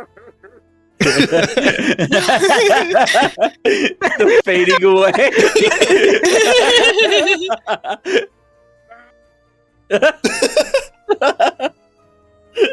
I even more briskly walk towards the town.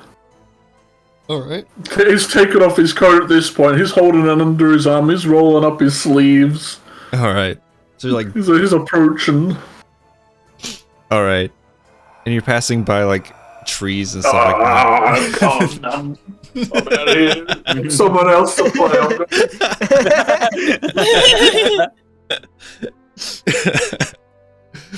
So yeah, you do make it to the gates of the town. Safe and I sound. walk back in. I walk towards him. I look pissed. We're just there, like, munching on some bread. It is delicious.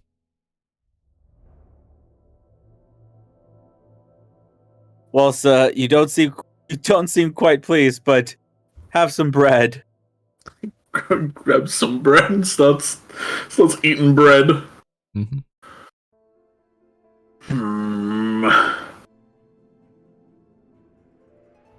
I assume you didn't turn around. I did not. And I heard the breath. Seems the colorless figure is my guardian angel. Who keeps breathing in your ear? I don't know what they're doing. I don't. Please tell me someone else has been hearing the breath. Oh, sorry, sir. I can't say I have. I look to the other two with just pure hope in his eyes. Sinclair just looks back with questioning eyes and confusion. It takes a bite of bread. What? Okay. Guy turns around back towards the gate. Then he kind of waves his hand, gives you the signal again, Hudot. Right. So...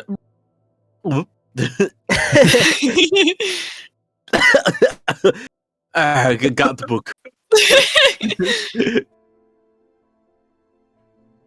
What's the middle of a day called? Noon, sir. What's the cool word for the middle High of the day? noon, sir. It was high noon when we went out to the rivers, heading up to investigate the dam. And without our knowledge, the boat had flipped on itself. North became south and south became north. Were we heading north and south? For the sake of the book, I would say yes. I think so, yes. An oddity, but not one... An oddity to be sure, but not one we were not prepared for, sir. Exactly. A hypotenuse, what's the word? Hypothesis, you mean, sir? A hypothesis entered my brain. Right. The What is this investigator walked out of the town gate. Whence they first came in on day one, kept heel-toe as he made sure his line was true. As the crow line. Brilliant, sir, yes. I didn't even have to say it. I walked until I met the top of a hill. And at that point I saw it. The town in front of me once more. I made sure that was the direction I was looking, because I placed an arrow to guide me right at my feet. And I turned around to see if I could see the town I left. This one. only to find it be the exact same village I was looking at before I had turned around. Twin towns, sir. The arrow below me pointed towards the ground in front of me. No matter what way I turned, the arrow was in front of me. The arrow of mystery points to... The arrow of pointed mystery points to the towards town of Mist. I believe, well, for one, I'm very worried that we're stuck. Perhaps maybe until we solve this.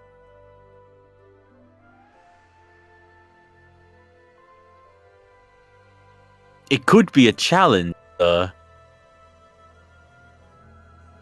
From whom? The king himself, perhaps. It would be smart getting the 4 top investigators all stuck somewhere. Perhaps he can commit every crime and no one will stop him now. Exactly. No one will be able to solve the crimes that the king has committed. With all the detectives gone. It's up the to us. perfect crime. We must solve this whodunit in order to appease it. After all, the king himself came, from what we have heard, to challenge his own word. Tell people to not take as care on these ledges for the caravan. Despite being good for a book, I am getting a little worried. He picks at his tusk.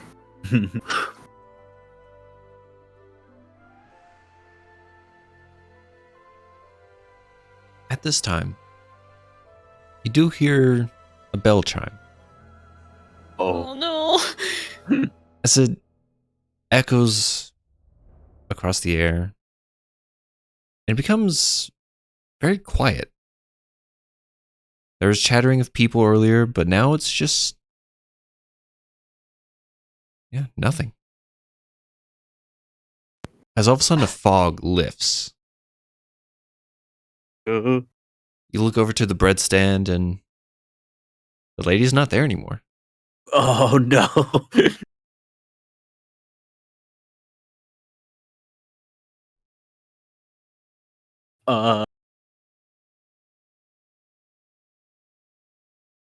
Should we head back to the inn? Perhaps, but I don't want to see Maybe. those mannequins moved again. Ooh, that is true. Maybe we should have dealt with them before we left. Perhaps. I pull out my gun. And then I once again hold on to Sinclair and I'm like, just so I don't get lost is all. You don't mind, right? As No, I look not at all. Very scared. Everything's going to be fine.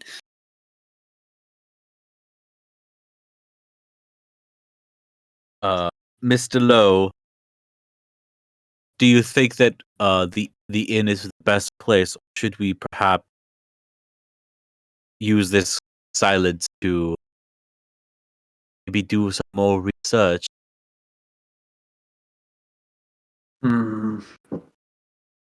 We do have nothing to really absorb the hours of the night with among us right now. I think investigating the town during this hour, while it makes the hair on my neck stand on end, would be important.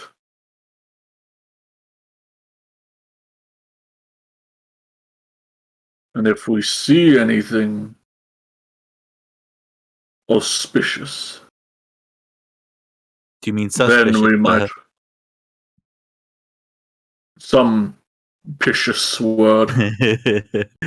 Right, of course. I do believe that it to stay together this time.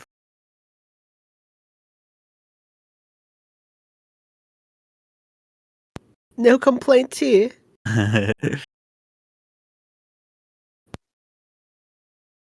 Where would you like to go?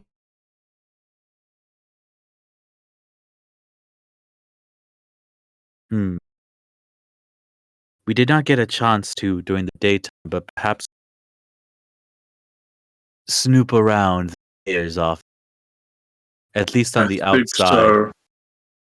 I think we should bang on his door and see who appears. I will follow you anywhere, sir. I fear that the whole town is on us, and we are merely fodder for whatever is happening. Since no one else is out when this bell chimes. What is that bell coming from?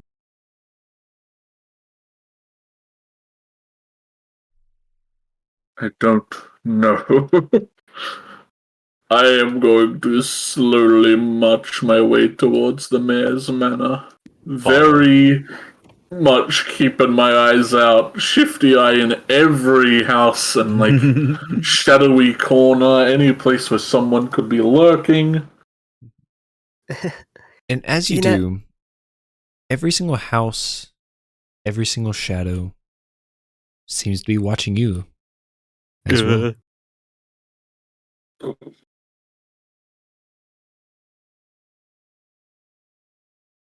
I will break the deathly silence of this town with a loud banging on a door. Alright. Before we do, could I use my ability Eye for Detail? Is I can as a bonus action I can perception check to spot any hidden creature or object that might be around. So those shadows, I don't know if they're like tricks of the eye or if they are in fact creatures. Okay. And you said it's an investigation check? It's a perception. Perception? Okay. Yeah, you can make a perception check. 18. Okay.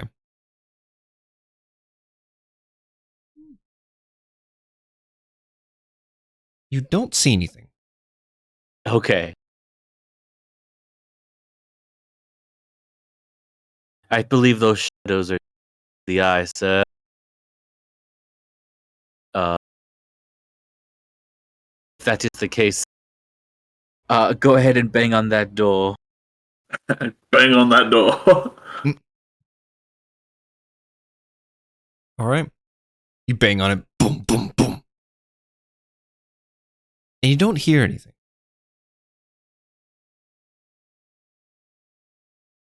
No one comes to the door.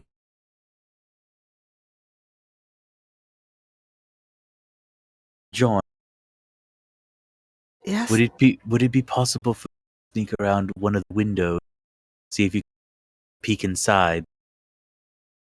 Yes. I can also climb as well. I just wanted to let you know. Oh, can Yeah. And then I start looking through the windows very sneakily, if I could. Okay. First window you see, looking to the kitchen, it's like you don't see any movement. The lights are not even on inside. Go through the next window. Nothing out of the sorts. Go through the area that was the playroom. And let's see. As you're going through, you see a mannequin staring right back at you. Oh. What's he wearing? Just a plain mannequin. Oh. Khakis.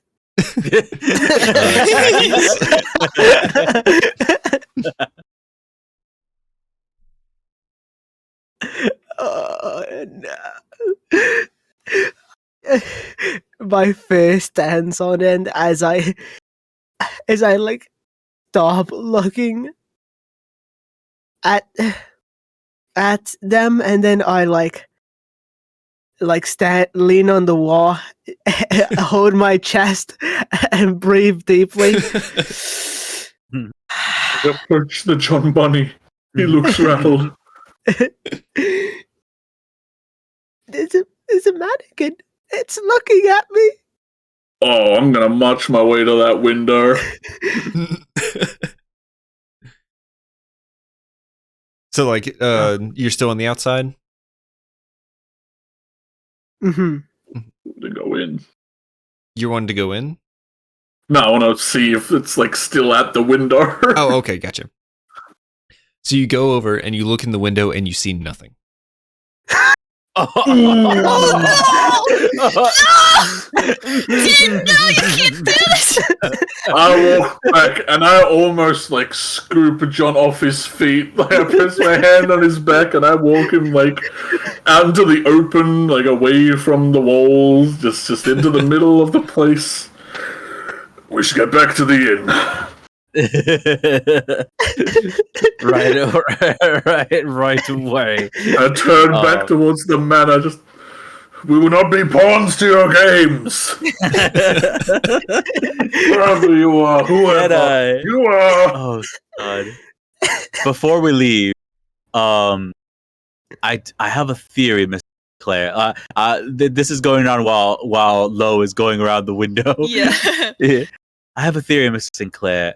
I don't know if any of your cases have ever been more tinged on the supernatural, but what I'm about to do might seem a little foolish, but I believe it might give us some information.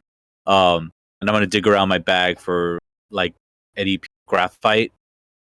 And then I'm going to use that graphite to write. I guess I'll write "Do not clean" in graphite, like on the wall of this manor or office, whatever. I'm just write it down there, Yeah. and then I'm like, this might help us in the future. Well, how so?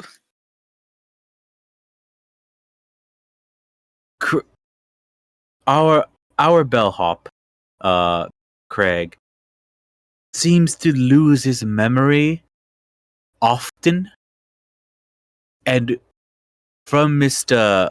Those experience and our own, there seems to be something returning us to this environment. If something is messing with the space of this time, it is possible that something else is time. If I am correct in my assumption, this won't be here tomorrow. And perhaps our friend Wormtail's boat will be perfectly fine as well. Your hypothesis is most interesting. But I believe if that happens, I might find myself most horrified. Sinclair, make a history check. Ooh. Mm. Ooh. History. I have proficiency in that. Yo. 22. Ooh. Ooh. Yesterday when you met Wormtail, he was going to fix his boat. No! No! You can't do this to us.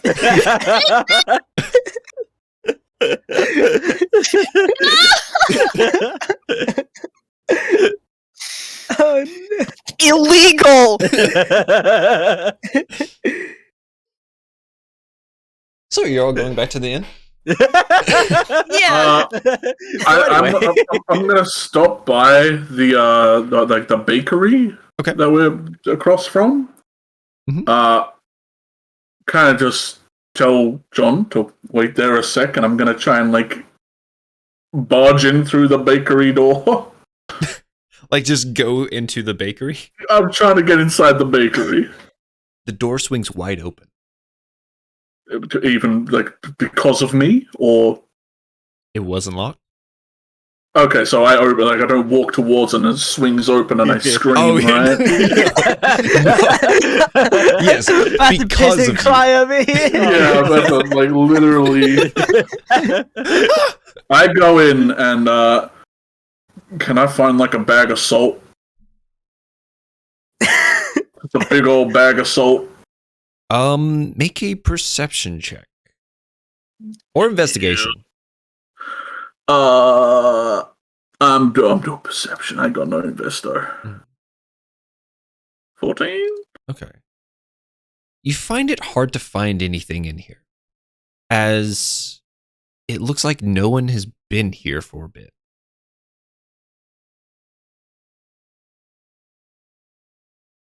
Like webs in corners, dust on surfaces. No, it's just nothing seems to be here. I march back out. Make a wisdom save for me. I die. Come on, that nearly rolled to 18, Oh. As you go to walk out the that door, 5. you find your body frozen. And you cannot move. And the door just closes shut.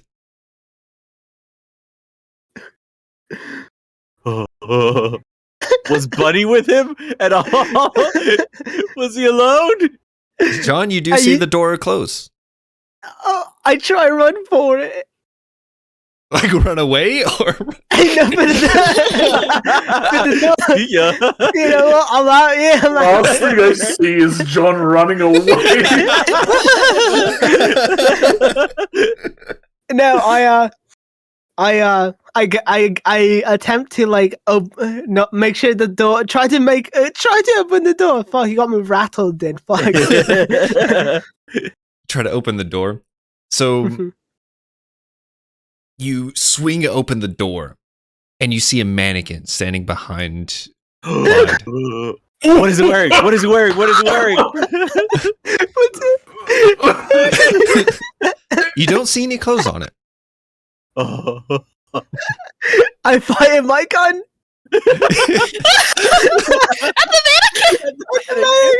All right. Roll to hit it. Oh. Oh, I don't have it ready. Fuck. Let's see. Okay, yes.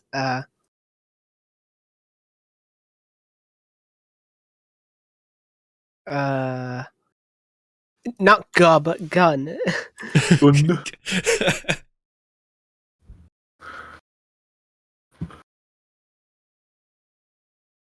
All right. Ooh. You do hit the mannequin.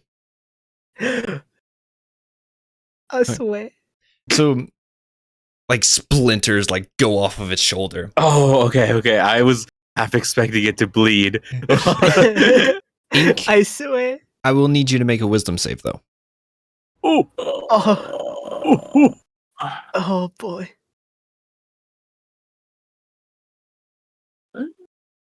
As you just hear one word in your mind. Blink. Oh. And you blink, and all of a sudden the mannequin is wrapping its arms around you.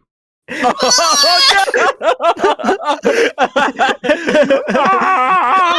again! Fire again! And Clyde, you just blink at the same time as this, and it's just like you just see a mannequin wrapping its arms around John. Wait, where am I in the room? You're frozen, staring at the door. Where's John from? Is he like between us? The mannequin is now in between you and John. You can make a wisdom save. Can John see me? Yeah, John can see you. Oh, okay. Oh, I thought I turned into a mannequin. Yeah, that was my thought too. Oh god. No, the mannequin was behind you.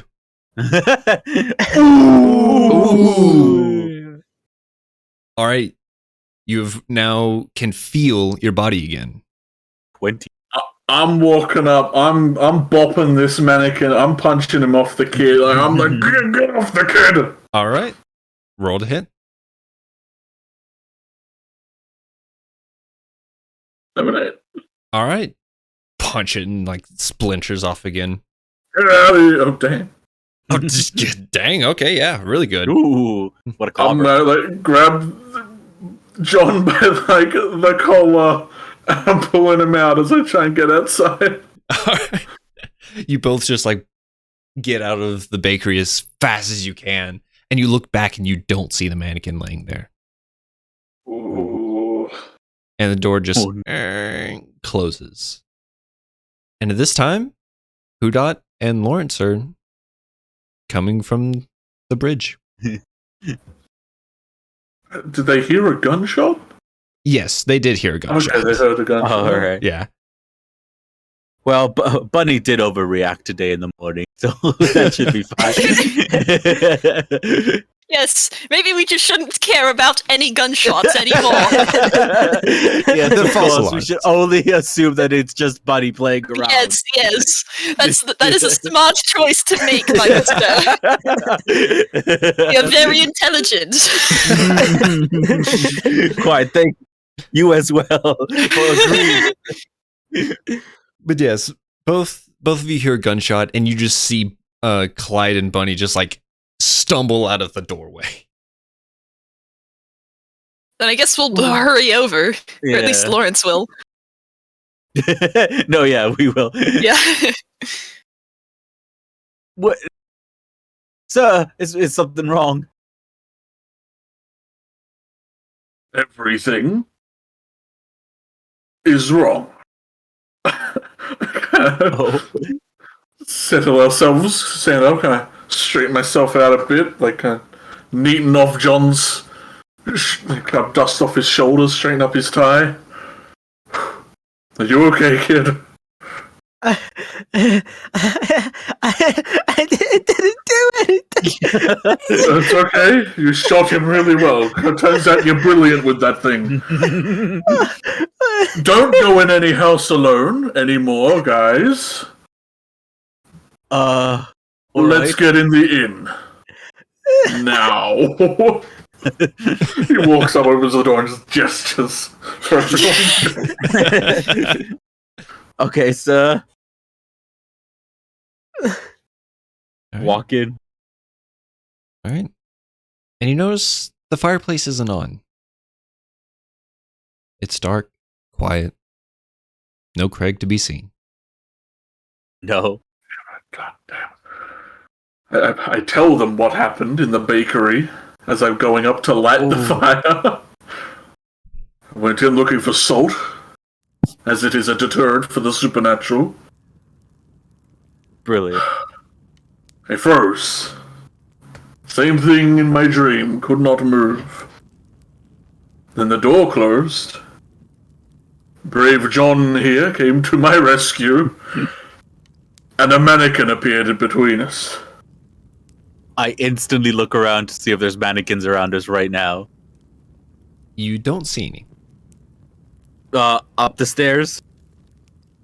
You go up the stairs, and the two that were left are not there anymore. Oh no! Oh, God. So I don't know if it's a good thing, but ours are gone as well. Even peeking through the rooms, the mannequins that were in there are gone. Oh, that, yeah, okay. That's alright. We should probably actually sleep in the rooms, since we don't want to be woken up by Craig. Greg. But we should not sleep in separate rooms. Oh my gosh. Okay. Your notes, you still have them, alright? I will check my notes. Are they still all good? yeah, all the notes you've taken from today, even yesterday, are Okay, so Fine. we're not losing our stuff.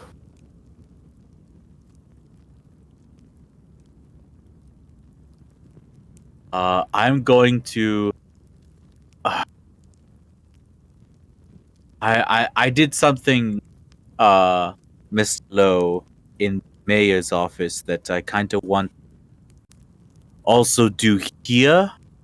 But I don't think it would be smart to go back inside. What did you do? It may seem foolish. I wrote something outside of on the wall, sort of a bit of graffiti, as it were, but for and means to an end.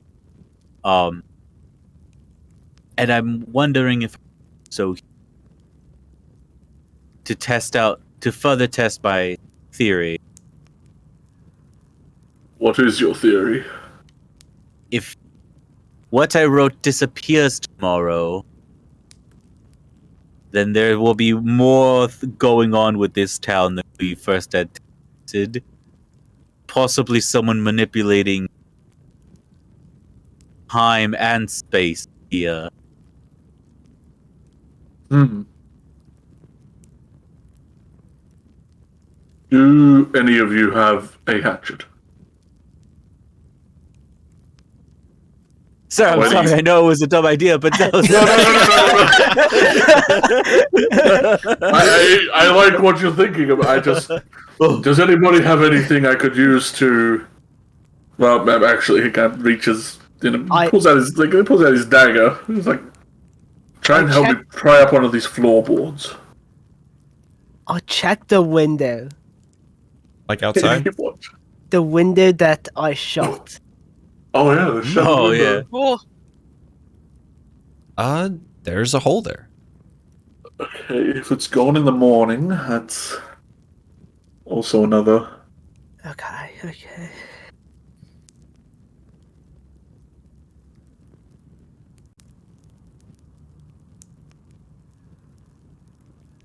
Whose room should we all hold up in then?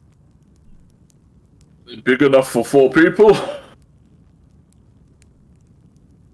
All the rooms And maybe seem a around the same window size. to run out of.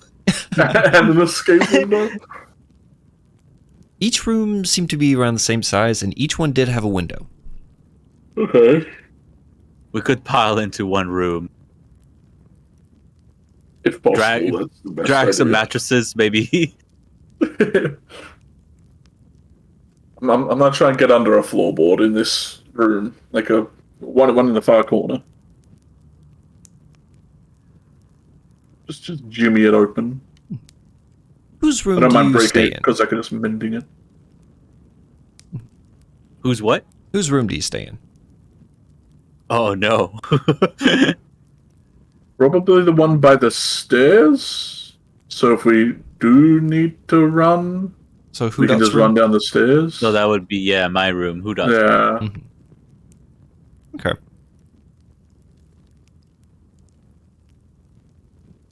So Well, you're all welcome. I haven't done much to it.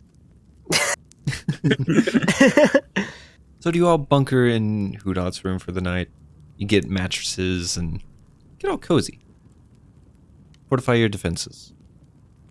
Yeah. Can I try and hide my broken watch somewhere?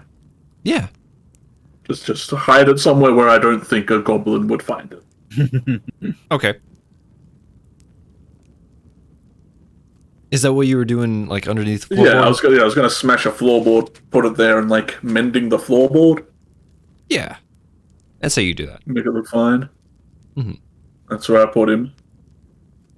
It's broken anyway, so All right. So do you go to sleep for the night? I sleep with my back against. The door opens inwards, right? Yes. Okay, I sleep with my back against the door. All right. That's where I am in the room. Anyone want to do anything before the night is over? I think I think like for quick confirmation or deconfirmation, just like draw a streak of graphite on the inside of the wall Okay. where I'm. So I'll just draw a line. All right. Anyone else? Uh, I think Lawrence is just going to have his dagger readily available.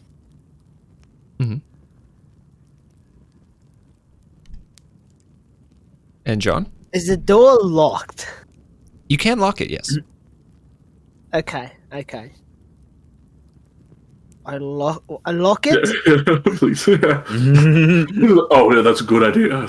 Yeah, right. That's fair. Smart man. Oh. I put a small. I get out one of my sticky notes that I have. Okay. I tear it off a little slice of the sticky part and put it at the top of the door, just in case we know if anybody enters the room. Ooh. Nice. Okay. All right. Is that going to be it for everyone? Yeah, we'll try to get as much sleep as we can. All right. Cautiously alert, you all begin to kind of doze off. Yeah, I'd say I'm gonna stay up, but I fall asleep immediately. All right. So you all kind of have a nice, relaxing time. Well, Sweet. that's debatable. Then, Clyde, you hear something. Oh man, why am I here? What do I hear, dude? Oh, You Hey, hear bro, child what laughter. was that? A child laughing. Okay. It's coming from right outside the door. no. I assume it's enough to wake me up. Yes. Or it's like as I'm dozing off. Does everyone else look asleep?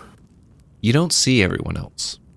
Oh, Hmm. so not applicable, I guess, is what we're labeling that as. Oh, I know it's a bad idea, but I peek out the keyhole. You don't see anything.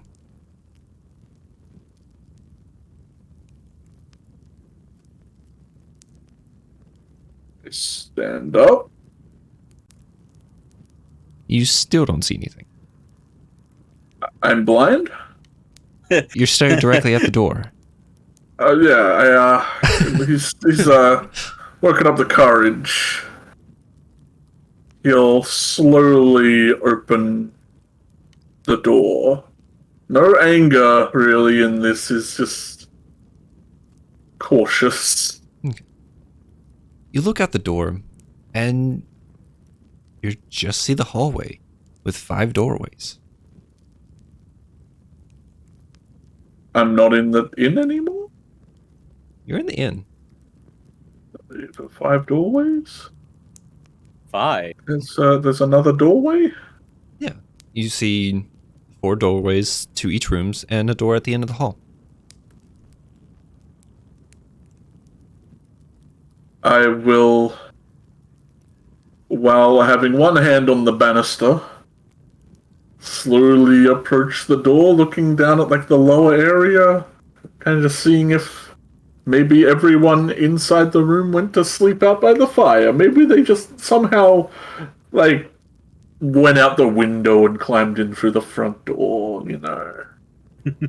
Class. You notice that the fire is no longer lit. Okay. But you do feel a Yes. chill coming Oh. from down the hall. I'll stop halfway, kind of face the lower area. Is anyone down there? You hear no response. It's okay, I'm not dangerous. I won't hurt you. If you don't hurt me.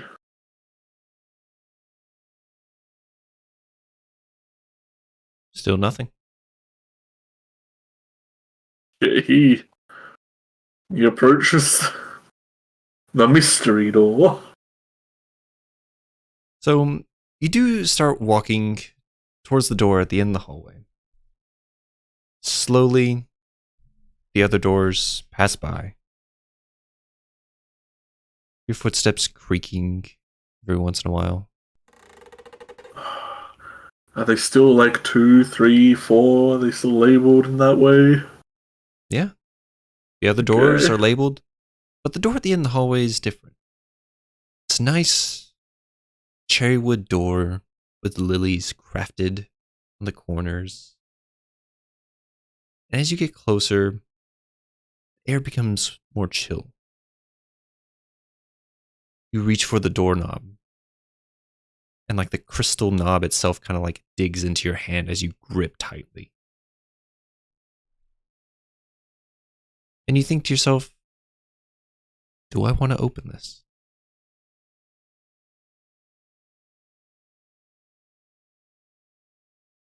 I think I gotta. All right. I'm an investigator. I open doors. That's what I'm good at. That's what I'm meant to do.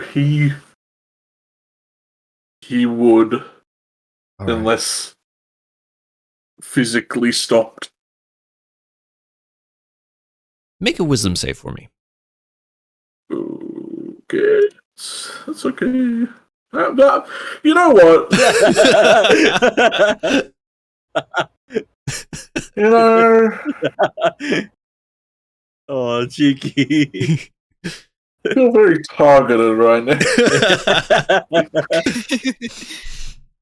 Gripping the doorknob tightly, you turn it, and you swing open the door, and you see the hallway. And you're right in front of the door that you were with everyone else. What? Look back, and everyone's asleep in the room. Like, so I'm on the inside with everyone still? Yeah? I quickly closed the door. All right. And you just kind of hear a tapping on the window. He relocks the door, and then he tries to be careful and not like mess with people, but he goes to look out the window. You look outside, and you just see a group of mannequins staring outside the window.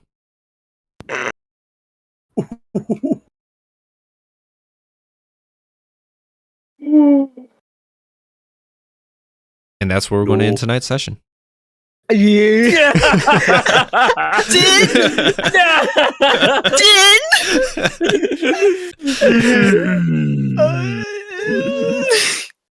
Yes. Ooh. Got me manic. I am both ecstatic that this is happening to me, but I hate it. Oh, why did I make my wisdom so low? Oh. Oh, the funniest thing is when you ask, like, please tell me someone else is hearing those things. It was cutting out for me again, so I legitimately did not hear anything this time either. As soon as I was at the top of the hill, he breathed at me, man. Oh God. What enemies have I made? What have you woken up? Were one of them? Were one of their faces punched in at least? Yes, one of them was. Oh, he's gonna be super mad. And another one's missing part of its shoulder. Yeah, another one that got shot. I have like a card here that is like crushed and like has so many creases in it from me just like crushing it, uncrushing it, recrushing it. Oh my god. Din! Oh. Ooh, spooky! What did I do to you, Dean? What did I do? Whatever We're I friends. did, I am sorry, okay? Oh. It will all make Uh, sense once this is over. I hope we're on like path at Oh yeah, time. yeah. Like, I hope we're doing- I hope we're exactly where you want us to be, and I hate it. Yes. Oh yeah, no, we're perfectly good, and I'm also like pacing it based on you guys as well. So Oh Gotcha. man. I like how you asked, like Clyde asked. So has anybody else been hearing that? Right? And then, You're gaslighting me, you little shit. you know what? I just wanted to make a canon. You know what? You're the one hearing it. Sure, why not? Let's pick on Cheeki. I don't want to be the one having to make wisdom saving throws. Let's all throw it to Cheeki. Oh god. I do think it's fitting that the one time I succeed is when someone else was in danger. right. Protect the child instincts Yeah. kicked in. I was like, when you said that a character saw nothing, just a mannequin, I was like, oh Yeah, I thought no, I turned did into a you mannequin. turn into a mannequin? Yeah. I was I'm so like- sure. That's why I was like, what is it wearing? What is it wearing? Yeah, Oh, what- yeah. Oh, sorry. I probably like described that wrong. I meant it was like behind Cheeky. Right, okay. Oh, it was behind me? Yes. Mhm. So I saw you just level a gun at me and shoot? Oh my god!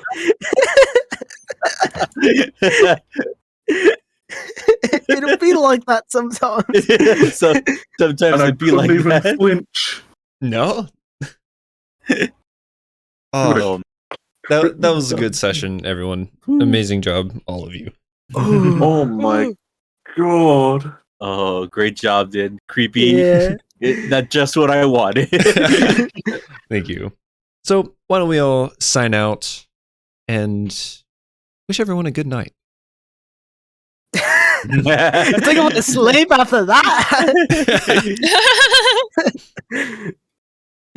Who wants to introduce, or is it introduction? Is outroduction?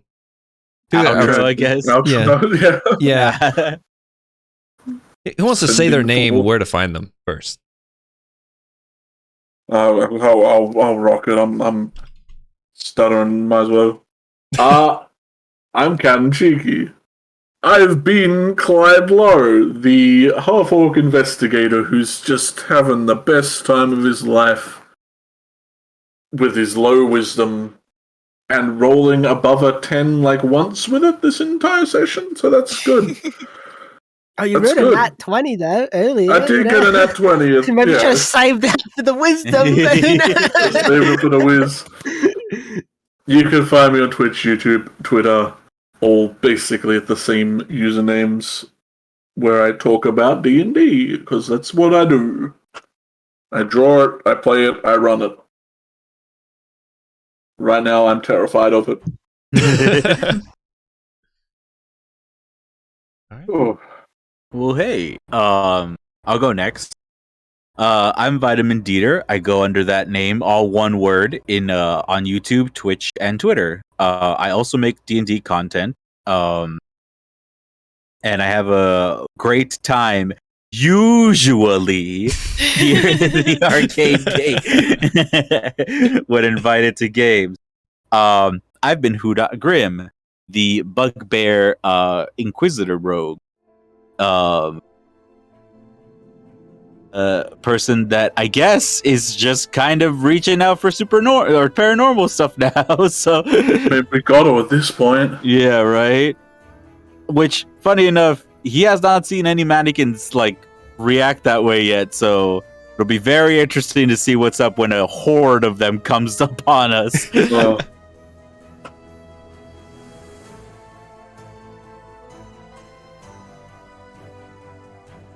All right. I guess Ink want to go next. Yeah, my name is _Ink. I'll make D&D content on YouTube, D&D memes. I have been John Bunny. I'm scared, and I got good. Sit back home. I swear I'll use it. I won't hesitate. I won't hesitate. Who gave this kid a gun? Who did it? Who gave this guy a gun? Oh my lord. I mean, you asked, and I was like, what's the worst that could happen? I think it's the best thing. Yeah, I figured it's like, only chaos will come from it. Right. Bring it on. All right, Eldritch, you're up next. All right. Hi everyone. I'm Eldritch_Sugar. I have been Lawrence Sinclair, Tiefling Mastermind Rogue and Gentleman Sleuth. And I'm scared. Did why'd you do it? Why'd you do it, Did? You don't even know what I've done yet. Okay, We're not I'm a even like D&D any artist and close to any- animator. You want to find my work, find my YouTube, my Twitter, my Instagram. It doesn't matter anymore. Not after today. Oh my lord. All right. Hi, everyone. I'm Dinarru. You can find me here over at the Arcane Gate. You can also find me over at twitch.tv/Dinarru, where I'm not playing D&D and I'm playing video games instead. But while I'm here on the Arcane Gate, follow us on our socials. Also, find us on YouTube. We have been posting the VODs of this game and yesterday's game, with Fallmonk D20 being the DM, on YouTube as the weekend pulls over. So the spoopy sessions will be there in time for spoopy season for your enjoyment. Couldn't find the words there. Right? And if you haven't already, follow us. Join us on our Discord, where we have fun talking about D&D and just hanging out. And that'll be us for tonight. Thank you all so much for watching. I'll see you all next time. Good night. Bye bye.